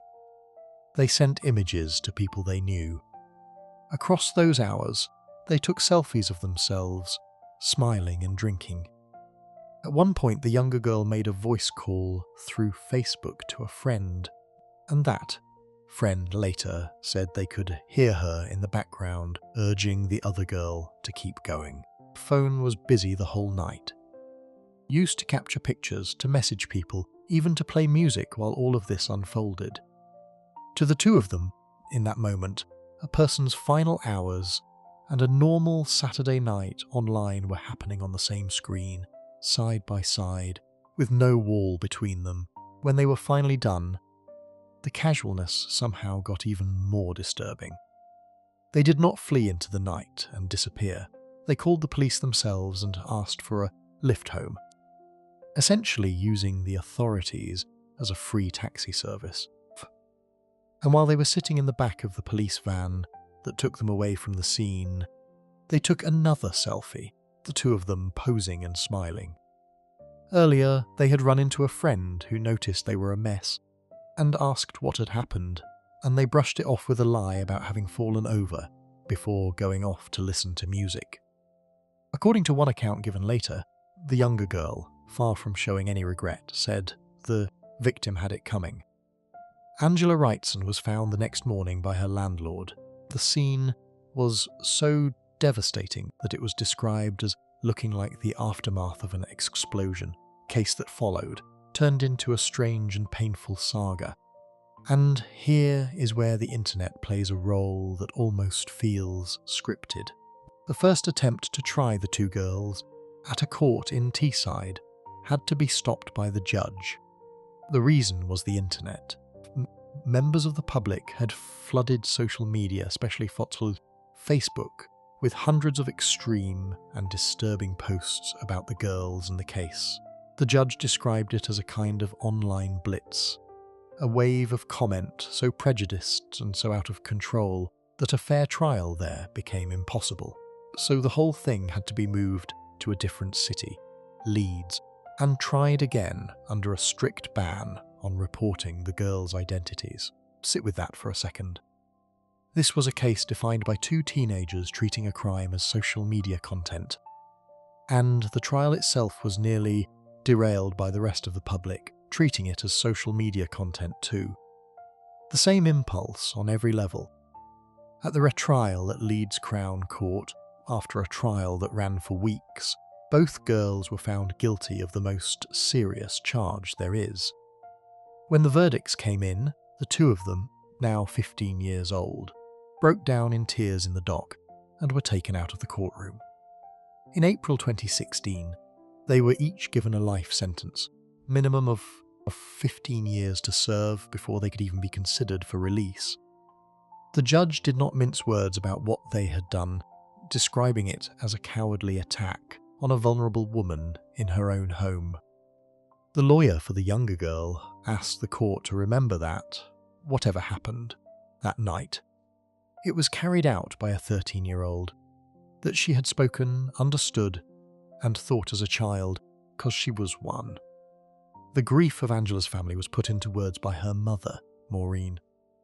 In a statement read out in court, she described the horror of seeing her daughter's body in the mortuary, and said she did not believe she would ever be able to blink that image away.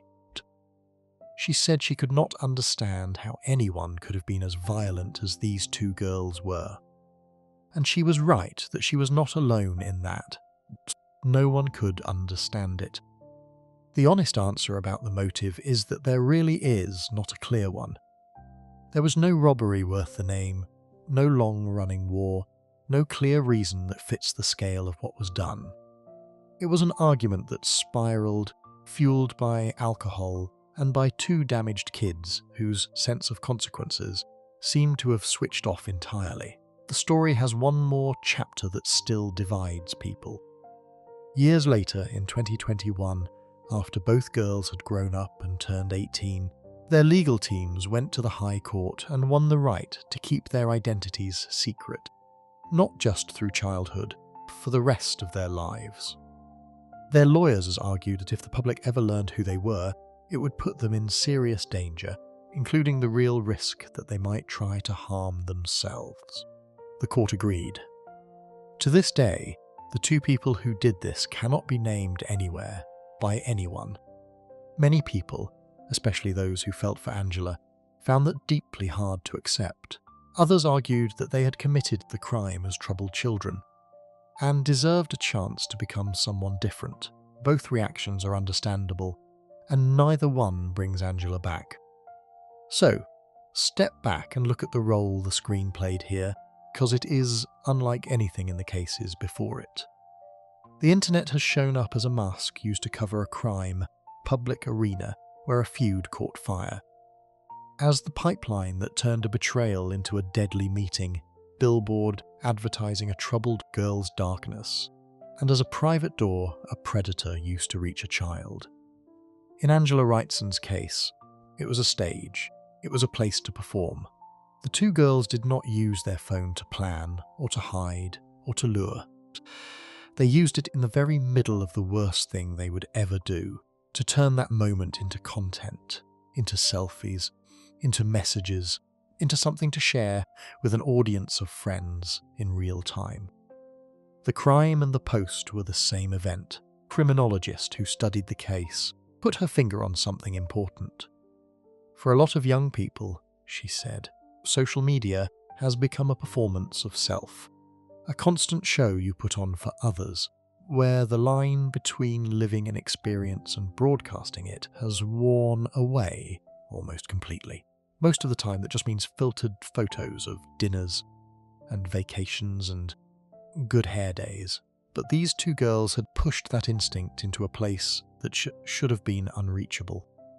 The reflex to capture and share had become so automatic, disconnected from any sense of what they were actually doing, that they reached for the camera even there. The phone did not cause the violence, crude, but it revealed something chilling about how detached two children had become from the reality and the weight of another human life. There is one more thread worth holding on to, the same one that runs quietly under several of these stories. These were not simply evil children who appeared out of nowhere. They were neglected, troubled, poorly supported kids. One of them so unsupervised that a care home could not even keep her behind a locked door. Officials who looked at the case afterward described it as a stark warning about what can happen when children with damaged beginnings are left without the help they desperately need. That does not lift the weight of what they did to Angela off their shoulders, but it does mean the real lesson here is bigger than two bad girls and a phone. It is about all the moments long before that night when someone might have caught two children falling and did not. Before we move on, if you're enjoying this analysis, please consider subscribing. It helps the channel tremendously. The next story stays in England, but it swings to the opposite extreme. Where this crime was chaotic, drunken, unplanned, the next one was cold and carefully arranged in advance.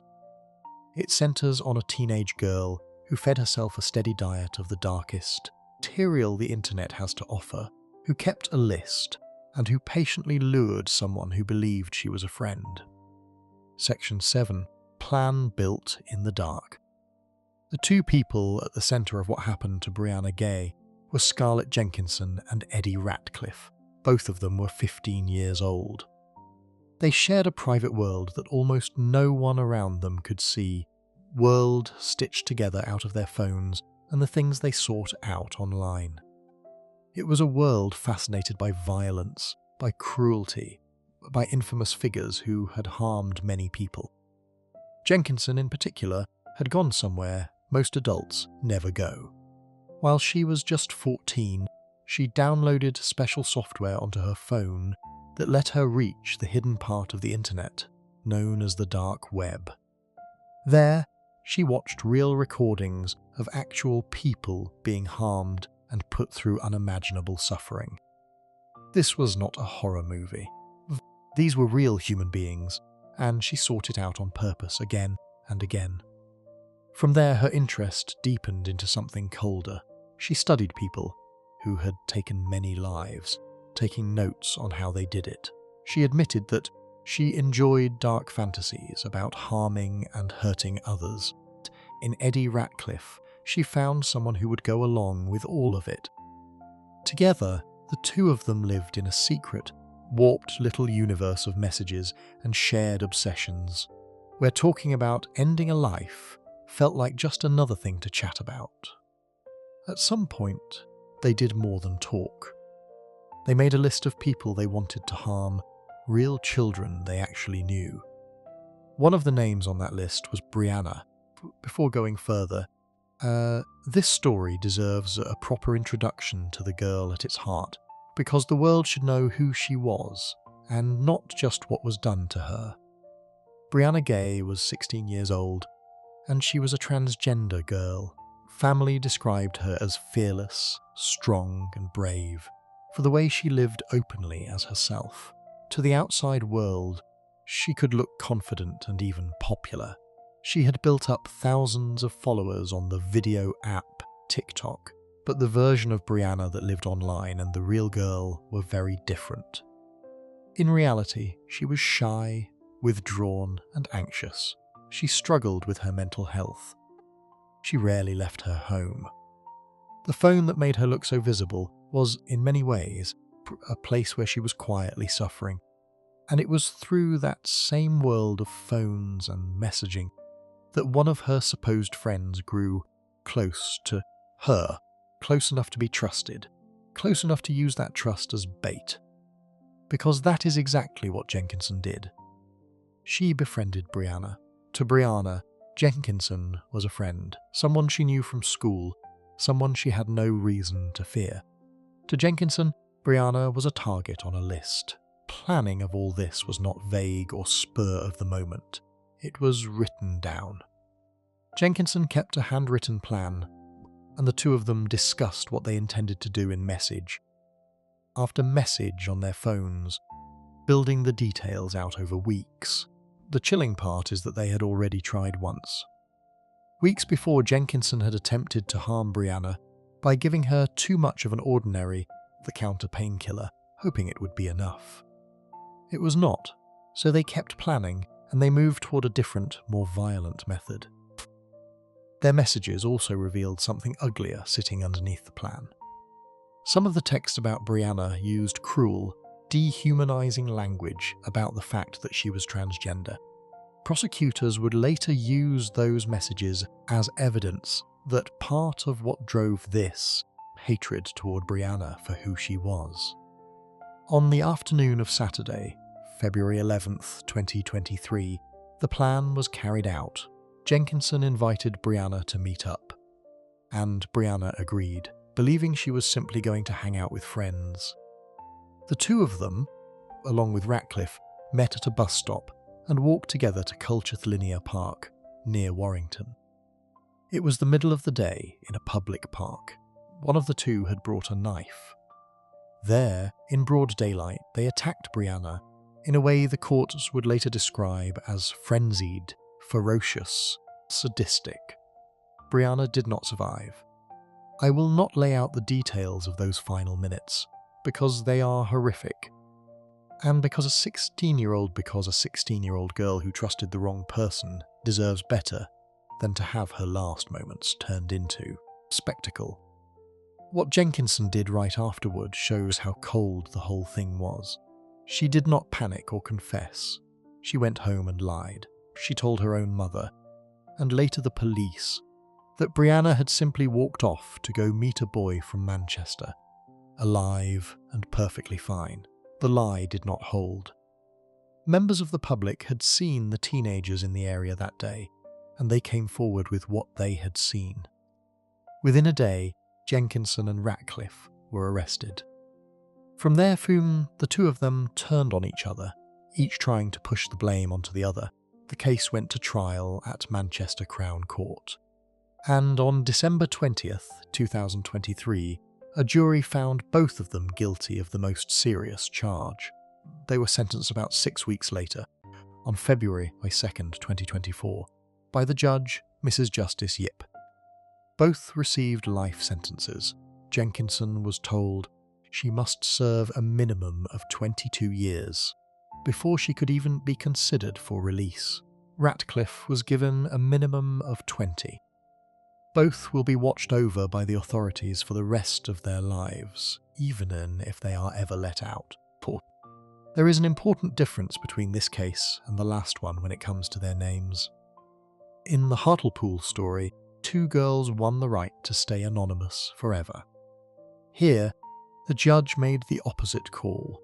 After their conviction, Mrs. Justice Yip lifted the order that had been keeping their identities secret, deciding that the public interest in knowing who they were outweighed their protection, given the gravity of what they had done. That is why we know their names at all. The judge laid out what she believed had driven each of them. She described the crime as exceptionally brutal, and she found that Jenkinson had been motivated by a dark fantasy and by sadism, a genuine enjoyment of cruelty. For Ratcliffe, she found that hostility toward Brianna for being transgender was part of the motive, which is why the law treated this as a hate crime. She was careful to say that while Ratcliffe had followed Jenkinson's lead, it would be wrong to claim he was simply under her control. In the judge's view, they had acted together, 2 willing partners. Ratcliffe's lawyer pushed back on the idea that hatred drove him, arguing that his offensive messages were juvenile and immature rather than a true motive, and that he had mainly gone along with whatever Jenkinson wanted. Even after the verdict, Jenkinson kept revealing how disturbed she was. The sentencing, the court, heard that she now seemed to want to make herself look as bad as possible, apparently because of how much she admired notorious killers. She accepted that she had enjoyed what happened. And while she was being held in a secure unit waiting to be sentenced, staff found that she had written yet another list of people she wanted to harm. Fascination had not faded, even after she was locked away. The grief left behind was immense. Brianna's mother, Esther Gay, told the court she had never felt such grief in her life, and that the hardest part to bear was knowing her daughter had been hurt by someone she trusted. She spoke of how scared Brianna must have been. Brianna's father, Peter Spooner, said that being the father of a transgender child had not always been easy for him to understand, that he had been proud to gain another beautiful daughter, and that every single day something reminds him of what Brianna went through. Families, after something like this, simply try to survive their grief. Esterzy did something else. She turned her pain outward, into a fight to stop it from happening to anyone else. And she aimed that fight squarely at the thing she believed had helped poison the children who took her daughter, the unrestricted online world. Esther became one of the most prominent voices in Britain, calling for stricter online protections for children. She started a campaign called Peace in Mind, pushing to teach mindfulness in schools. Not as something soft or silly, she has been careful to explain, but as a way to build mental strength, the same way exercise builds physical strength. She has called for smartphones designed specifically for children, with social media locked out for those under 16, and for software that would alert parents when a young person searches for dangerous things. She launched a petition to keep social media apps off children's phones that was backed by tens of thousands of people. She has met with the Prime Minister to press for tougher rules. She wrote a book. She was even named the most influential woman of her year by a major newspaper. And she sat down with the father of another young person whose life had been damaged by what they found online to fight alongside him for a safer internet for kids. She has said plainly that she gets her strength from Brianna and that she does not want anyone else to go through what her daughter went through. So where does the screen fit into this story? Why does it stand apart from all the others? We have seen the internet as a mask, an arena, a pipeline, a billboard, a private door, and a stage. In Brianna Ghey's case, it was something closer to a poison and a planning desk rolled into one. For Scarlett Jenkinson, the internet was not just where she hid or performed. It was where she fed herself, 14-year-old, reached into the most depraved corner of the web that exists and filled her mind, over and over, real images of human suffering. Whatever was already wrong inside her, that material gave it shape, language, and fuel. And then the same set of devices became the workshop where she and Ratcliffe built their plan, message by message, leaving behind a written trail of exactly what they intended to do. That trail is its own kind of lesson. Very phones that let two teenagers plot in secret also recorded everything they typed, and those records helped convict them. The thing that made the crime possible is the same thing that made it impossible to fully deny. There is a heartbreaking symmetry in this case that should stay with anyone who hears it. Brianna and the girl who took her life were both shaped by their screens, just in different directions. Brianna was a struggling, anxious kid who looked confident online while quietly drowning, harmed by a world she could not log off from. Jenkinson was a kid who used that same world to climb deeper into darkness until she came back out, wanting to act on it. Two young people, the same handful of glowing rectangles, two completely different kinds of ruin. And a mother left behind who looked at all of it and decided that the most useful thing she could do with her grief was to warn every other parent about what their children might be quietly carrying in their pockets. Before we move on, if you're enjoying this analysis, please consider subscribing. It helps the channel tremendously. The next story crosses back to the United States, and it turns on the oldest and most inhuman kind of bait there is. A teenage girl used the promise that she still cared about a boy who loved her to draw him to a place he never should have gone. And then she stood by while a trap she had helped set closed around him. Section 8. This case happened in Florida in the spring of 2011, and at its centre is the oldest, most human kind of trick there is. Not a weapon, not a threat, a promise. Girl told a boy who still loved her that she wanted him back. And that promise is what walked him straight into the worst night of his short life. Boy was Seth Jackson. He was 15 years old, growing up in a rural part of Marion County, Florida, with two older brothers. He was a regular kid with regular dreams. He wanted to be a fighter someday, to step into the cage as a professional. He had a whole future stretched out in front of him, the way 15-year-olds do, full of things he was sure he would get to do later. He never got the later. The girl was Amber Wright. She was also 15. For a while, she and Seth had been a couple. They dated for a few months, the kind of young romance that feels like the whole world when you are that age. But it did not last. They broke up early in 2011, and the breakup was not clean. Seth believed Amber had cheated on him with another guy, an 18-year-old named Michael Bargo. Whether or not that belief was fair, it lit a fire, and that fire found the perfect place to burn: the internet. After the breakup, bitterness between Seth and Amber did not stay between the two of them. It poured out onto Facebook, in public, for everyone they knew to read.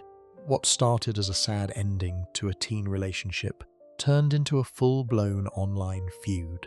back and forth of accusations and insults, posted where the whole school could watch. Seath accused Amber of cheating. Amber and her new circle fired back, and then Bargo, the older boy Amber was now with, joined in. The argument that had once been between two heartbroken teenagers became a three-way war with an audience. And audiences make everything worse. Backing down quietly in private is one thing. Backing down in front of everyone is something most teenagers feel they cannot do. As it escalated online, Seath at one point challenged Bargo to settle it face to face. That was a mistake, because Bargo was not the kind of person to let an insult slide. And somewhere in those weeks of public sniping, his anger curdled into something far darker than wounded pride. About a week before everything ended, Bargo had already told people he wanted Seath gone for good. He was not the only one. Amber's own brother, Kyle Hooper, had his own grudge against Seath over a separate issue, and he too had talked in messages about wanting to harm him. A breakup had grown, post by post, into a small cluster of young people who had convinced themselves that a 15-year-old boy needed to disappear. On April 17th, 2011, that ugly idea became a plan. The group was gathered at a mobile home in Summerfield where some of them stayed, a place where Bargo sometimes crashed, and where Amber often spent the night. There, they stopped just talking about hating Seath and started figuring out how to get him alone. The problem was simple from their point of view. Seath did not trust Bargo. He would never willingly walk into a house full of people he had been feuding with. There was only one person on Earth he might still come running for. So Bargo turned to Amber and asked her to be the bait. What happened next is the part that makes this story so quietly chilling. Amber picked up her phone and started texting Seath. She told him she wanted to work things out. She told him she wanted the two of them back together. She asked him to come meet her at the house. She added one more thing. A small detail that tells you everything. She asked him to keep their meeting a secret. Seath was not a fool. Some part of him sensed that something was off. He texted Amber back and, in his own words, basically asked her straight out whether she was setting him up to be jumped, telling her that if she was, he would never speak to her again. It was his instincts trying to save his life. And Amber, knowing exactly what was waiting for him, wrote back to reassure him. She told him she could never do something like that to him. She told him she just wanted the two of them to be together again. She used his love for her as the rope to pull him in, and she did it through a few calm taps on a screen. Even then, it did not work on the first try. There was an earlier attempt that fell apart, a moment where Seath got cold feet or sensed danger and refused to go along. But Amber kept at it, kept reassuring him, kept offering the one thing he wanted most, which was her, and eventually his heart won out over his gut. He agreed to come. When Seath arrived at the home that night, the people he had been feuding with were waiting for him, and they ambushed him. As the attack began, Amber and another girl stepped out of the room. Seath was set upon by the group, and he did not survive. I am not going to walk through what they did to him, because it is genuinely some of the most disturbing material in this entire collection, because Seath was a 15-year-old boy who deserved so much better than to become a story people tell for the shock of it. What matters is this. After he was gone, the group did not simply run. They went to horrifying, calculated lengths to destroy every trace of what they had done, trying to erase the evidence of Seath entirely. It took 6 people working together to take one teenage boy's life, and then try to make it as if he had never existed. That level of planning and cover-up could not hold, and it did not. Once police closed in, the group fell apart fast, turned on one another, each trying to shift the blame onto the others, and one by one they were arrested. In the end, the law came down on all of them, though not equally. Michael Bargo, the older boy at the centre of it, the one who had pushed hardest for Seath's end, was treated as the ringleader. He was convicted and given the harshest sentence the state of Florida can hand down. Years of appeals followed. That punishment was ultimately reaffirmed. Amber Wright's path through the courts was longer and stranger. She was first convicted of the most serious charge back in 2012. But her conviction was later thrown out on a legal technicality, because a recorded confession she had given should not have been allowed to be used against her the way it was. That meant she had to be tried all over again. At her second trial, in 2016, a new jury heard the case, and it took them only about 2 hours to reach the same conclusion the first jury had. They found her guilty of the most serious charge once more. She was sentenced to spend her life behind bars. The others involved did not escape either. Amber's brother and the rest of the group received lengthy prison terms, with several given life sentences, and another adult faced charges for helping to cover up the crime afterward. The mobile home in Summerfield had been for one night a place where a whole group of young people agreed to do the unthinkable, and nearly all of them paid for it with their freedom. Throughout the case, prosecutors were determined that people understand one thing about Amber's role. Yes, she did not throw the first blow. Yes, she left the room. She was not some helpless girl swept along by stronger personalities. The prosecution argued flatly that she was a driving force in what happened, that no one made Amber Wright do anything. Amber Wright did not want to do, and Seath's own mother put it in the simplest, most heartbreaking terms. She said her son would never, ever have gone to that house if it had been anyone but Amber asking. The bait only worked because the love behind it had once been real. There is a small, bitter detail that closes the loop on the role the internet played here. The same platform that had hosted the cruel public feud, Facebook, became the place where people gathered to mourn Seath after he was gone.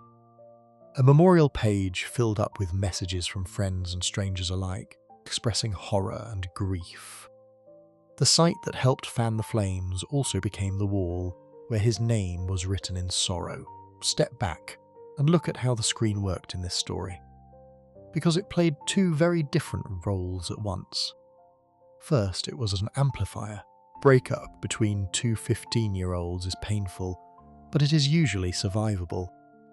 What turned this one toxic was that it did not stay private.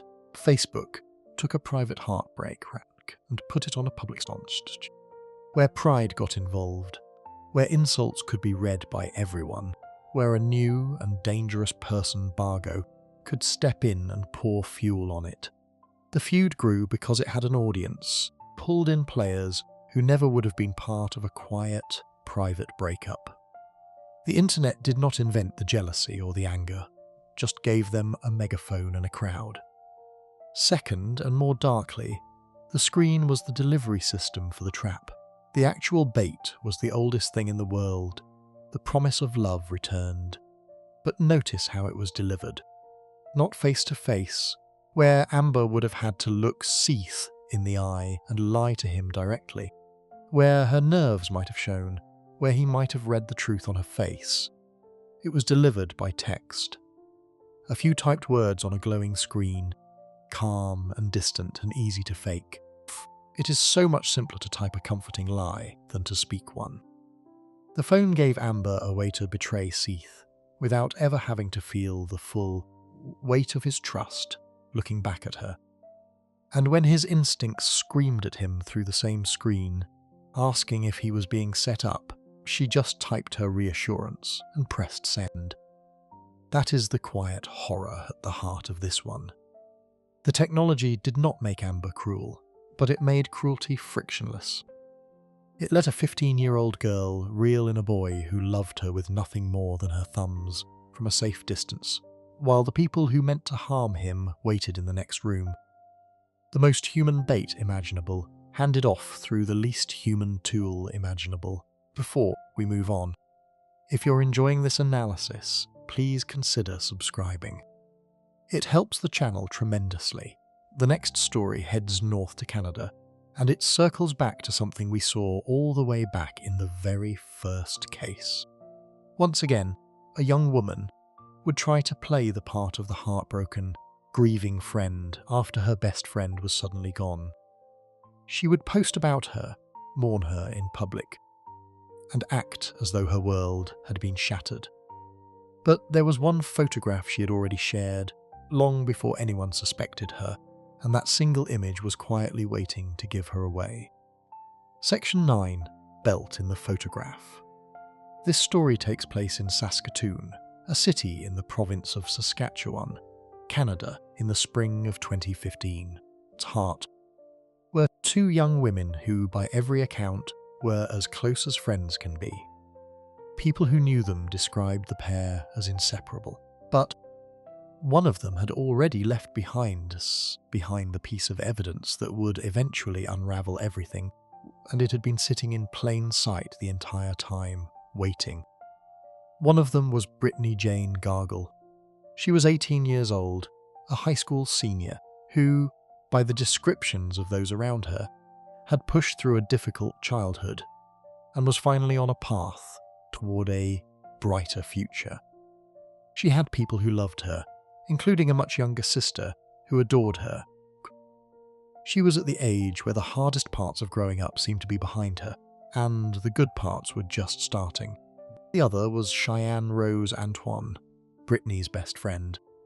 Antoine was young too, barely out of her teens herself. The two girls did the things best friends do. They went out together, they hung out together, and they posted about each other online, the way everyone their age does now. Their friendship looked, from the outside, completely ordinary and completely real. In many ways it probably was real, right up until the night it ended in the worst way imaginable. On the evening of March 24th, 2015, the two of them headed out for the night. They did something that has now become almost a reflex for an entire generation. Posed together for a selfie and posted it on Facebook. Two friends, smiling, getting ready for a night out. It is the kind of photo that gets posted millions of times a day and forgotten by the next morning. In that picture, Cheyenne was wearing a wide black belt. Nobody glancing at the photo that night would have given that belt a second thought, just part of an outfit.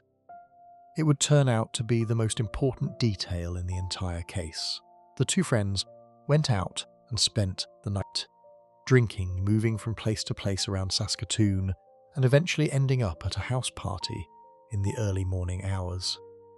Somewhere in all of that, something went wrong between them. An argument flared up, and the argument, fueled by alcohol, turned physical. In the heat of that fight, an intoxicated Cheyenne used the belt she had been wearing to harm Brittany. Her 18-year-old best friend did not survive. Brittany's body was left out on a remote road on the outskirts of the city near a landfill. Far from anyone who could help her, passerby found her there in the early morning hours of March 25th, on a quiet road called Cedar Villa Estates Road, near Valley Road. She was cold to the touch and missing her shoes. People tried to revive her, but it was too late and she died at the hospital. At first, police did not even know who she was. At the scene, they found a leather jacket, a watch, and a belt.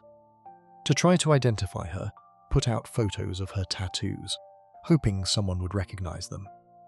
Before long, they had her name, Brittany Gargle, 18 years old, and almost immediately, experienced officers sensed that this was not an accident or a natural tragedy.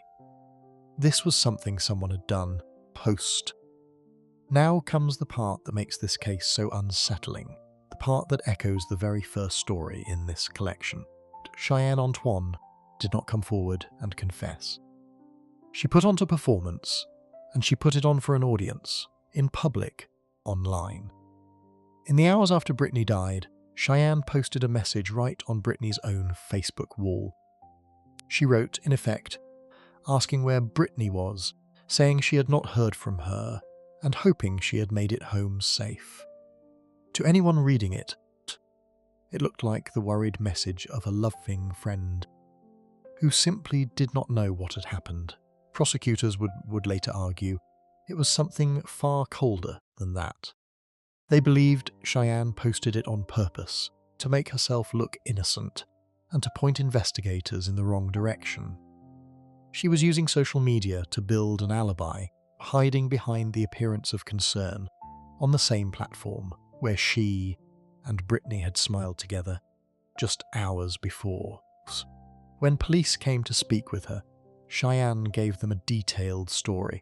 She told them the two of them had gone out to a couple of bars and a house party. She said that at some point, Brittany had gone off with an unknown man and left with him. As for herself, she said she had been dropped off at a care facility for the elderly, where she visited her uncle around 4 a.m. To make it stick, she even got her uncle to back her up, telling police he had seen his niece around that time. On paper, it was a tidy alibi, friend, who had simply parted ways with Brittany for the night. With a family member to vouch for where she had been, performance did not stop after those first frantic days. Months later, in September of 2015, Cheyenne posted on Brittany's page again. This time she wrote that she missed her so much, and that Brittany had come to visit her in a dream. For half a year and beyond, Cheyenne kept up the role of the heartbroken best friend, publicly grieving the very person whose life she had taken. It is one of the most disturbing things about this case. It takes a particular kind of coal to mourn someone online while carrying the secret that you are the reason they are gone. For a long time, the performance worked. The investigation stalled. Police strongly suspected that someone had ended Brittany's life, and an examination confirmed that the belt found at the scene had been used to do, but suspicion is not proof. They sent the belt to a lab for testing, and they found genetic material on it from 2 different people. One profile matched Brittany. The other belonged to someone they could not yet identify. They went looking into Cheyenne's story and found cracks. When they checked security camera footage from the places Cheyenne claimed the 2 friends had visited, the footage did not back her up. One of the bars she named, they came to believe the pair had simply never gone to at all. The story had holes. Holes in a story are not the same as a name and a face. And for nearly 2 years, the case went cold. Brittany's family waited, with no answers, while her killer walked free and posted about how much she missed her. Then, in 2017, came the moment that cracked the whole thing open, came from the most modern place imaginable. Investigators went back and looked again at that ordinary selfie, the one Brittany and Cheyenne had posted on the night it all happened. And someone noticed the belt. Wide black belt Cheyenne was wearing in the photo looked exactly like the belt that had been found lying next to Brittany's body. A senior officer on the case later described it almost in disbelief. The single most important piece of evidence they could ask for, he said, had been sitting in a picture on Facebook the entire time. When you are trying to prove what happened to someone, it does not get much clearer than that. That recognition reopened everything. New lab testing was able to confirm that the unidentified genetic material on the belt belonged to Cheyenne Antoine. The belt in the photo, the belt by the body, and the belt with Cheyenne's own genetic trace on it were all the same belt. On top of that, police built a fuller timeline of the girls' real movements that night, using their Facebook activity, piecing together where they had actually been instead of where Cheyenne claimed. And there was something else, something that had been quietly true since the very night Brittany died. Cheyenne had not actually kept her secret as well as she thought. On the night it happened, she had turned up at another person's home in a hysterical state, drunk and crying, and admitted what she had done. Her own aunt later contacted Brittany's family and then the police, telling them that Cheyenne had come home that night in a panic, sobbing and upset, saying that she had harmed her friend Brittany. The uncle who had once backed up her alibi admitted that he had lied to protect her. The walls Cheyenne had built out of false stories and online grief all came down at once. In March 2017, police arrested Cheyenne Antoine. She was charged with the most serious kind of offence in Brittany's death, along with a charge for what she had done to hide the body afterward. When the charges were read out in court, Brittany's family wept.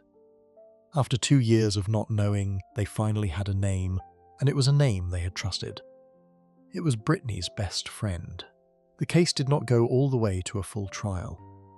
In January 2018, Cheyenne pleaded guilty to a lesser charge, manslaughter, rather than the original, most serious one, part of an agreement worked out between the prosecution and the defense. She was sentenced to 7 years behind bars. Prosecutor, handling the case, remarked on how remarkable it was that police had managed to develop the evidence the way they did, pulling a solved case out of a single social media photo and a trail of online posts. In court, Cheyenne said she did not remember the actual moment she harmed Brittany. Because she had been so drunk, she did not dispute that she was responsible. She accepted that she had done it. Speaking through her lawyer, she said she would never forgive herself, that nothing she could ever say or do would bring Brittany back, that she was deeply sorry and that it should never have happened.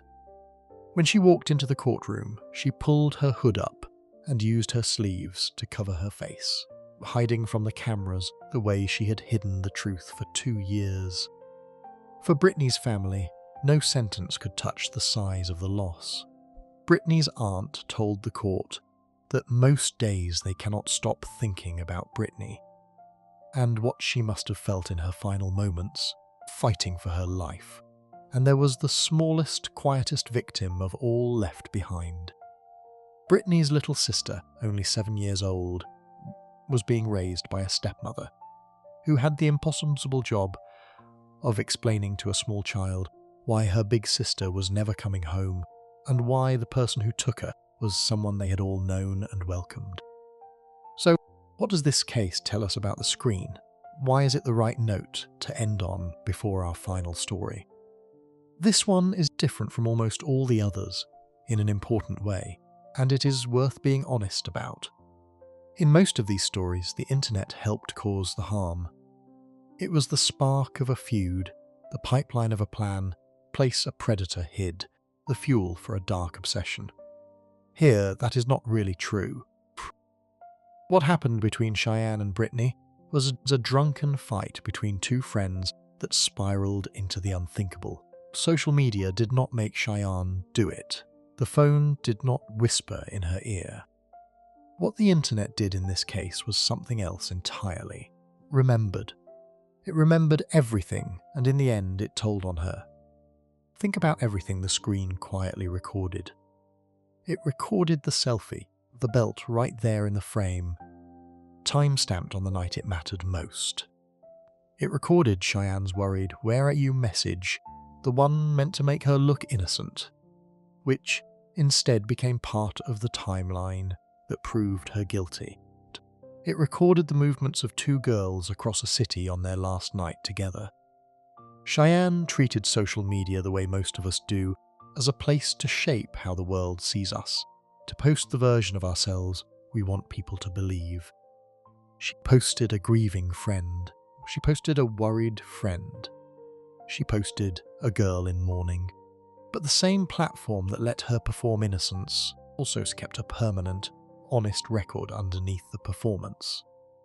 And that record did not care what story she was trying to tell. That is the lesson hiding in this one, and it is a lesson that touches every single person watching, not just killers. We document our lives now more completely than any humans in history ever have. Every night out, every outfit, passing mood gets captured and posted and stored somewhere forever. We do it to craft an image, to show people the version of ourselves we want them to see. But all of that documentation is also a witness. It does not blink, it does not forget, and it does not lie for you, no matter how badly you need it to. Cheyenne Antoine used the internet to build a mask, exactly like the very first killers in this story did. The difference is that she had already handed the world the truth in a photo she posted herself, hours before she ever needed a mask at all. Before we move on, if you're enjoying this analysis, please consider subscribing. It helps the channel tremendously. There is one story left, and it is the strangest and most unsettling of them all. The girl at the centre of it never laid a hand on anyone. She was not even in the same town when a young man lost his life. She used no belt, no blade, nothing physical at all. And yet, she was found responsible for his death, convicted entirely on the strength of what she typed to him again and again on a screen. Section 10. When words were enough, Michelle Carter and Conrad Roy III were both teenagers living in Massachusetts. In the summer of 2014, when everything came to a head, Carter was 17 years old and Conrad was 18. Court would later decide that Carter was responsible for Conrad's death, despite never touching him, never being present when he died, and never using a weapon of any kind. To understand how that became possible, you first have to understand what kind of relationship they actually had, because it is the purest example of the very thing this whole video has been circling around. Michelle and Conrad met in 2012 in Florida, while both of their families happened to be vacationing there. They hit it off, and when they discovered they both lived in Massachusetts, only about an hour apart, they stayed in touch. You would think that two teenagers who liked each other and lived that close would spend their time together. They did not. Over the roughly 2 years that followed, the two of them met in person only a handful of times. By some accounts, it was as few as 3. Their entire relationship, the thing Michelle called dating, the thing she called having a boyfriend, almost completely inside their phones. They exchanged thousands upon thousands of text messages. They talked on the phone. They built an intense, constant connection out of glowing screens and typed words, while, in the real, physical world, they were practically strangers who had been in the same room only a few times. That detail is the entire key to this story. Hold on to it. This was not a romance that happened to involve a lot of texting. The texting was the romance. Relationship existed in the space between two devices, in a way that simply was not possible for any generation before this one. Both of these teenagers were carrying real pain. Conrad had struggled with depression for a long time, and he had battled suicidal thoughts. He had reached very dark places more than once before in his life. Michelle had her own struggles too, depression, and with an eating disorder she had been treated for. The two of them bonded partly over that shared suffering.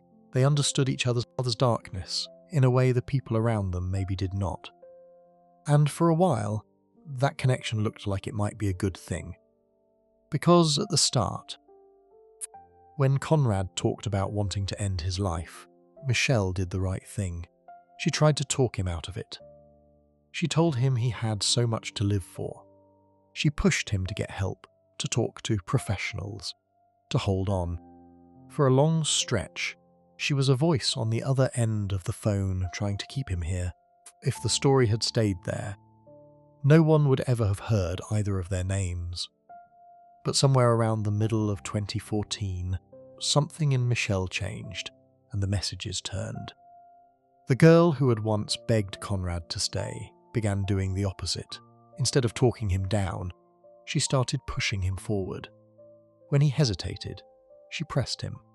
When he made excuses or put it off, she grew impatient with him, treating his fear and his second thoughts as obstacles rather than as a frightened person, reaching for a reason to live. Message after message, She urged him to go through with ending his life, telling him it was the right thing for him to do. No one has ever fully explained why she flipped, but prosecutors would later argue something chilling, that Michelle had come to want the role that Conrad's death would give her. The role of the tragic, grieving girlfriend. The sympathy. The attention. They believed she pushed a suffering boy toward the edge, partly so she could be the centre of the sadness afterward. In July of 2014, reached its terrible end. Conrad drove to a parking lot alone, intending to end his life, and he was on the phone with Michelle as he did it. And here is the single moment that the entire legal case would come to rest on.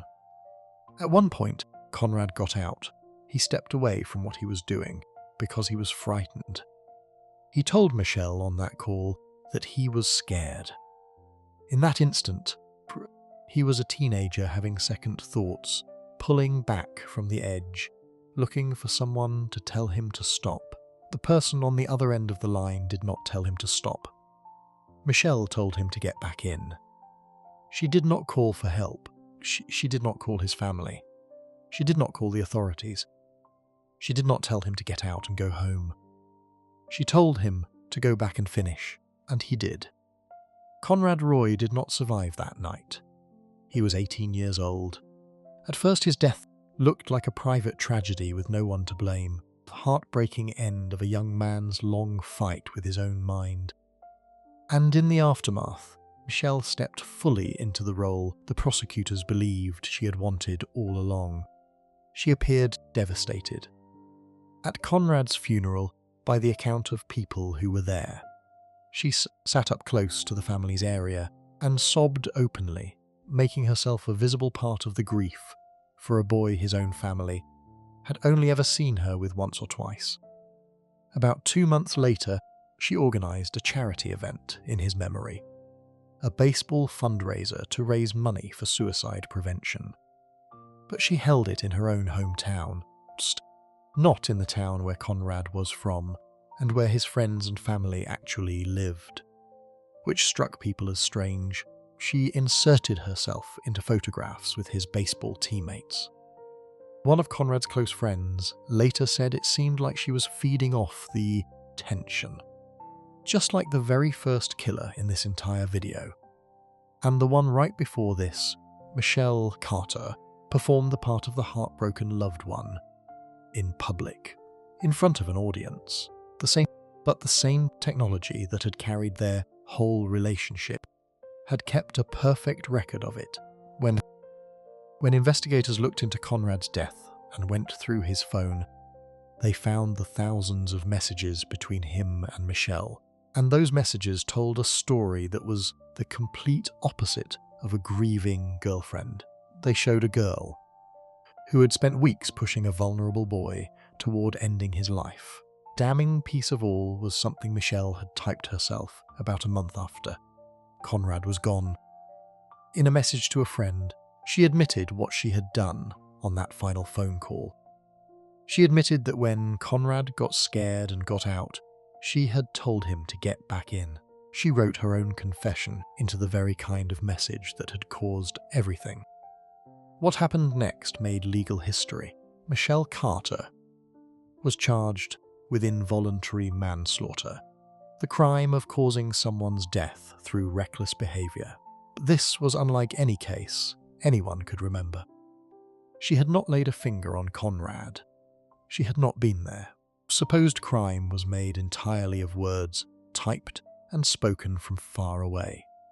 Could words alone make a person responsible for another person's death?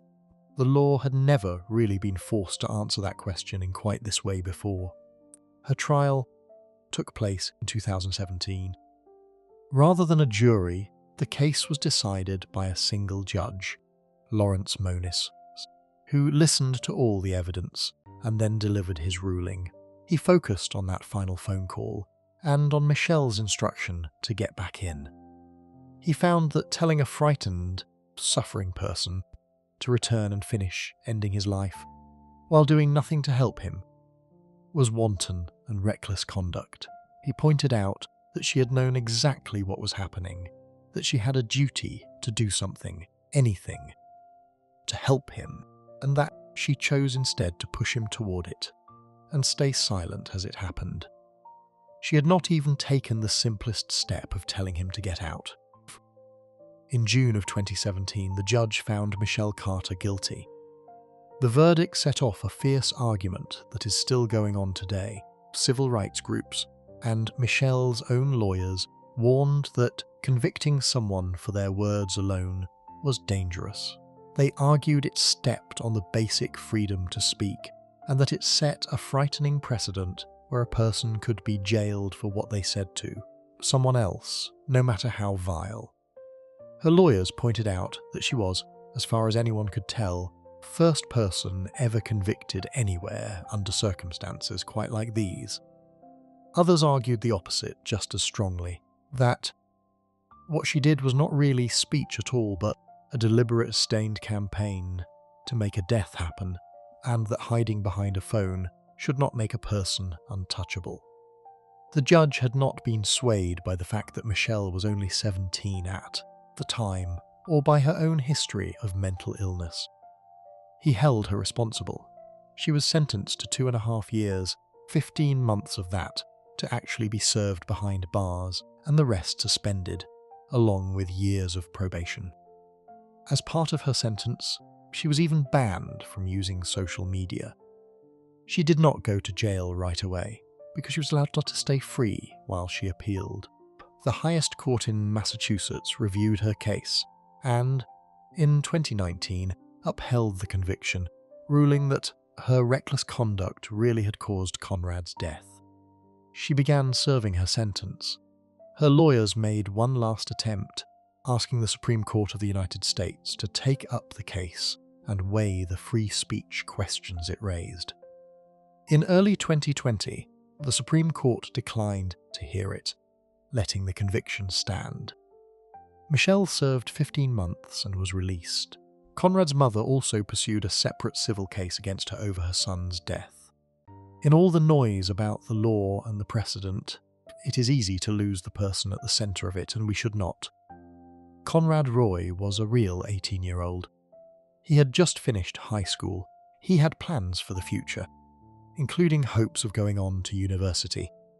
He was a son and a brother, and he was loved. He had spent years fighting a hard, painful battle inside his own head. The kind of battle that deserves compassion and help, not a voice in his ear telling him to give up. He was exactly the kind of person who could have been saved by one caring word at the right moment. Instead, at the most fragile moment of his life, the person he trusted most chose the cruelest possible words.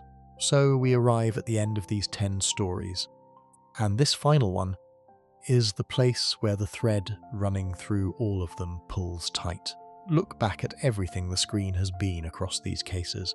It was a mask used to fake grief and hide a crime. Public arena, where a feud over a boy grew until it spilled into the street. It was a pipeline that turned a private humiliation into a deadly meeting. It was a billboard where a girl advertised her darkness before she acted on it. It was a private door a grown predator used to reach a 12-year-old. It was a stage where 2 girls performed violence as if it were content. It was a poison that fed a cold, planned cruelty. It was the bait that pulled a trusting boy to his end. It was the witness that quietly remembered everything and gave a killer away. And now, in this last case, it is something more complete than any of those. Here, the relationship, the harm, and the death itself all happened almost entirely through a phone. The screen was not a tool used in the story. The screen was where the whole story lived. That is what makes Michelle Carter's case the right one to end on. It is the furthest point on the line we have been tracing the whole time. A young man lost his life, and the person held responsible for it was never in the room, never used her hands, never did anything at all except type and speak through glass. A generation ago, that case could not have existed. The technology that made it possible is barely older than the people in these stories. These 10 young women were not all the same. They lived in different countries and different years. Some were privileged, some were neglected and abused. Some planned for weeks, some snapped in a drunken instant, some were children themselves, preyed upon by adults. It would be a lie to flatten them all into one type of person, and an even bigger lie to pretend they were simply born evil. There is one thing that connects every single one of these cases, and it is not a kind of person. It is a kind of distance. In every story, screen sat between these girls and the full human weight of what they were doing, and that distance made the unthinkable feel a little more thinkable. It let cruelty feel like a post. It let a lie feel safer than the truth. It let a feud feel like a performance with an audience instead of a real fight with real stakes. It let a person do, through a phone, what they might never have been able to do face to face, looking another human being in the eyes. The internet did not create the jealousy, the rage, the heartbreak, the darkness, or the cruelty in any of these stories. Those things are as old as people are. What the screen did, again and again, lower the friction. It made the worst parts of being human easier to act on and easier to hide behind. That is not a problem that belongs only to 10 infamous cases. It is sitting in the pocket of nearly every young person alive right now. 10 stories, 10 young women, and one quiet thread running through all of them.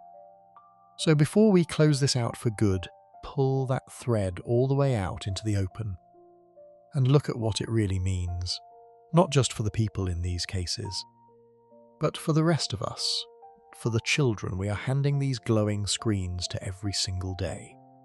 If you enjoyed this breakdown, make sure to subscribe. Thanks for watching, and I'll see you in the next one.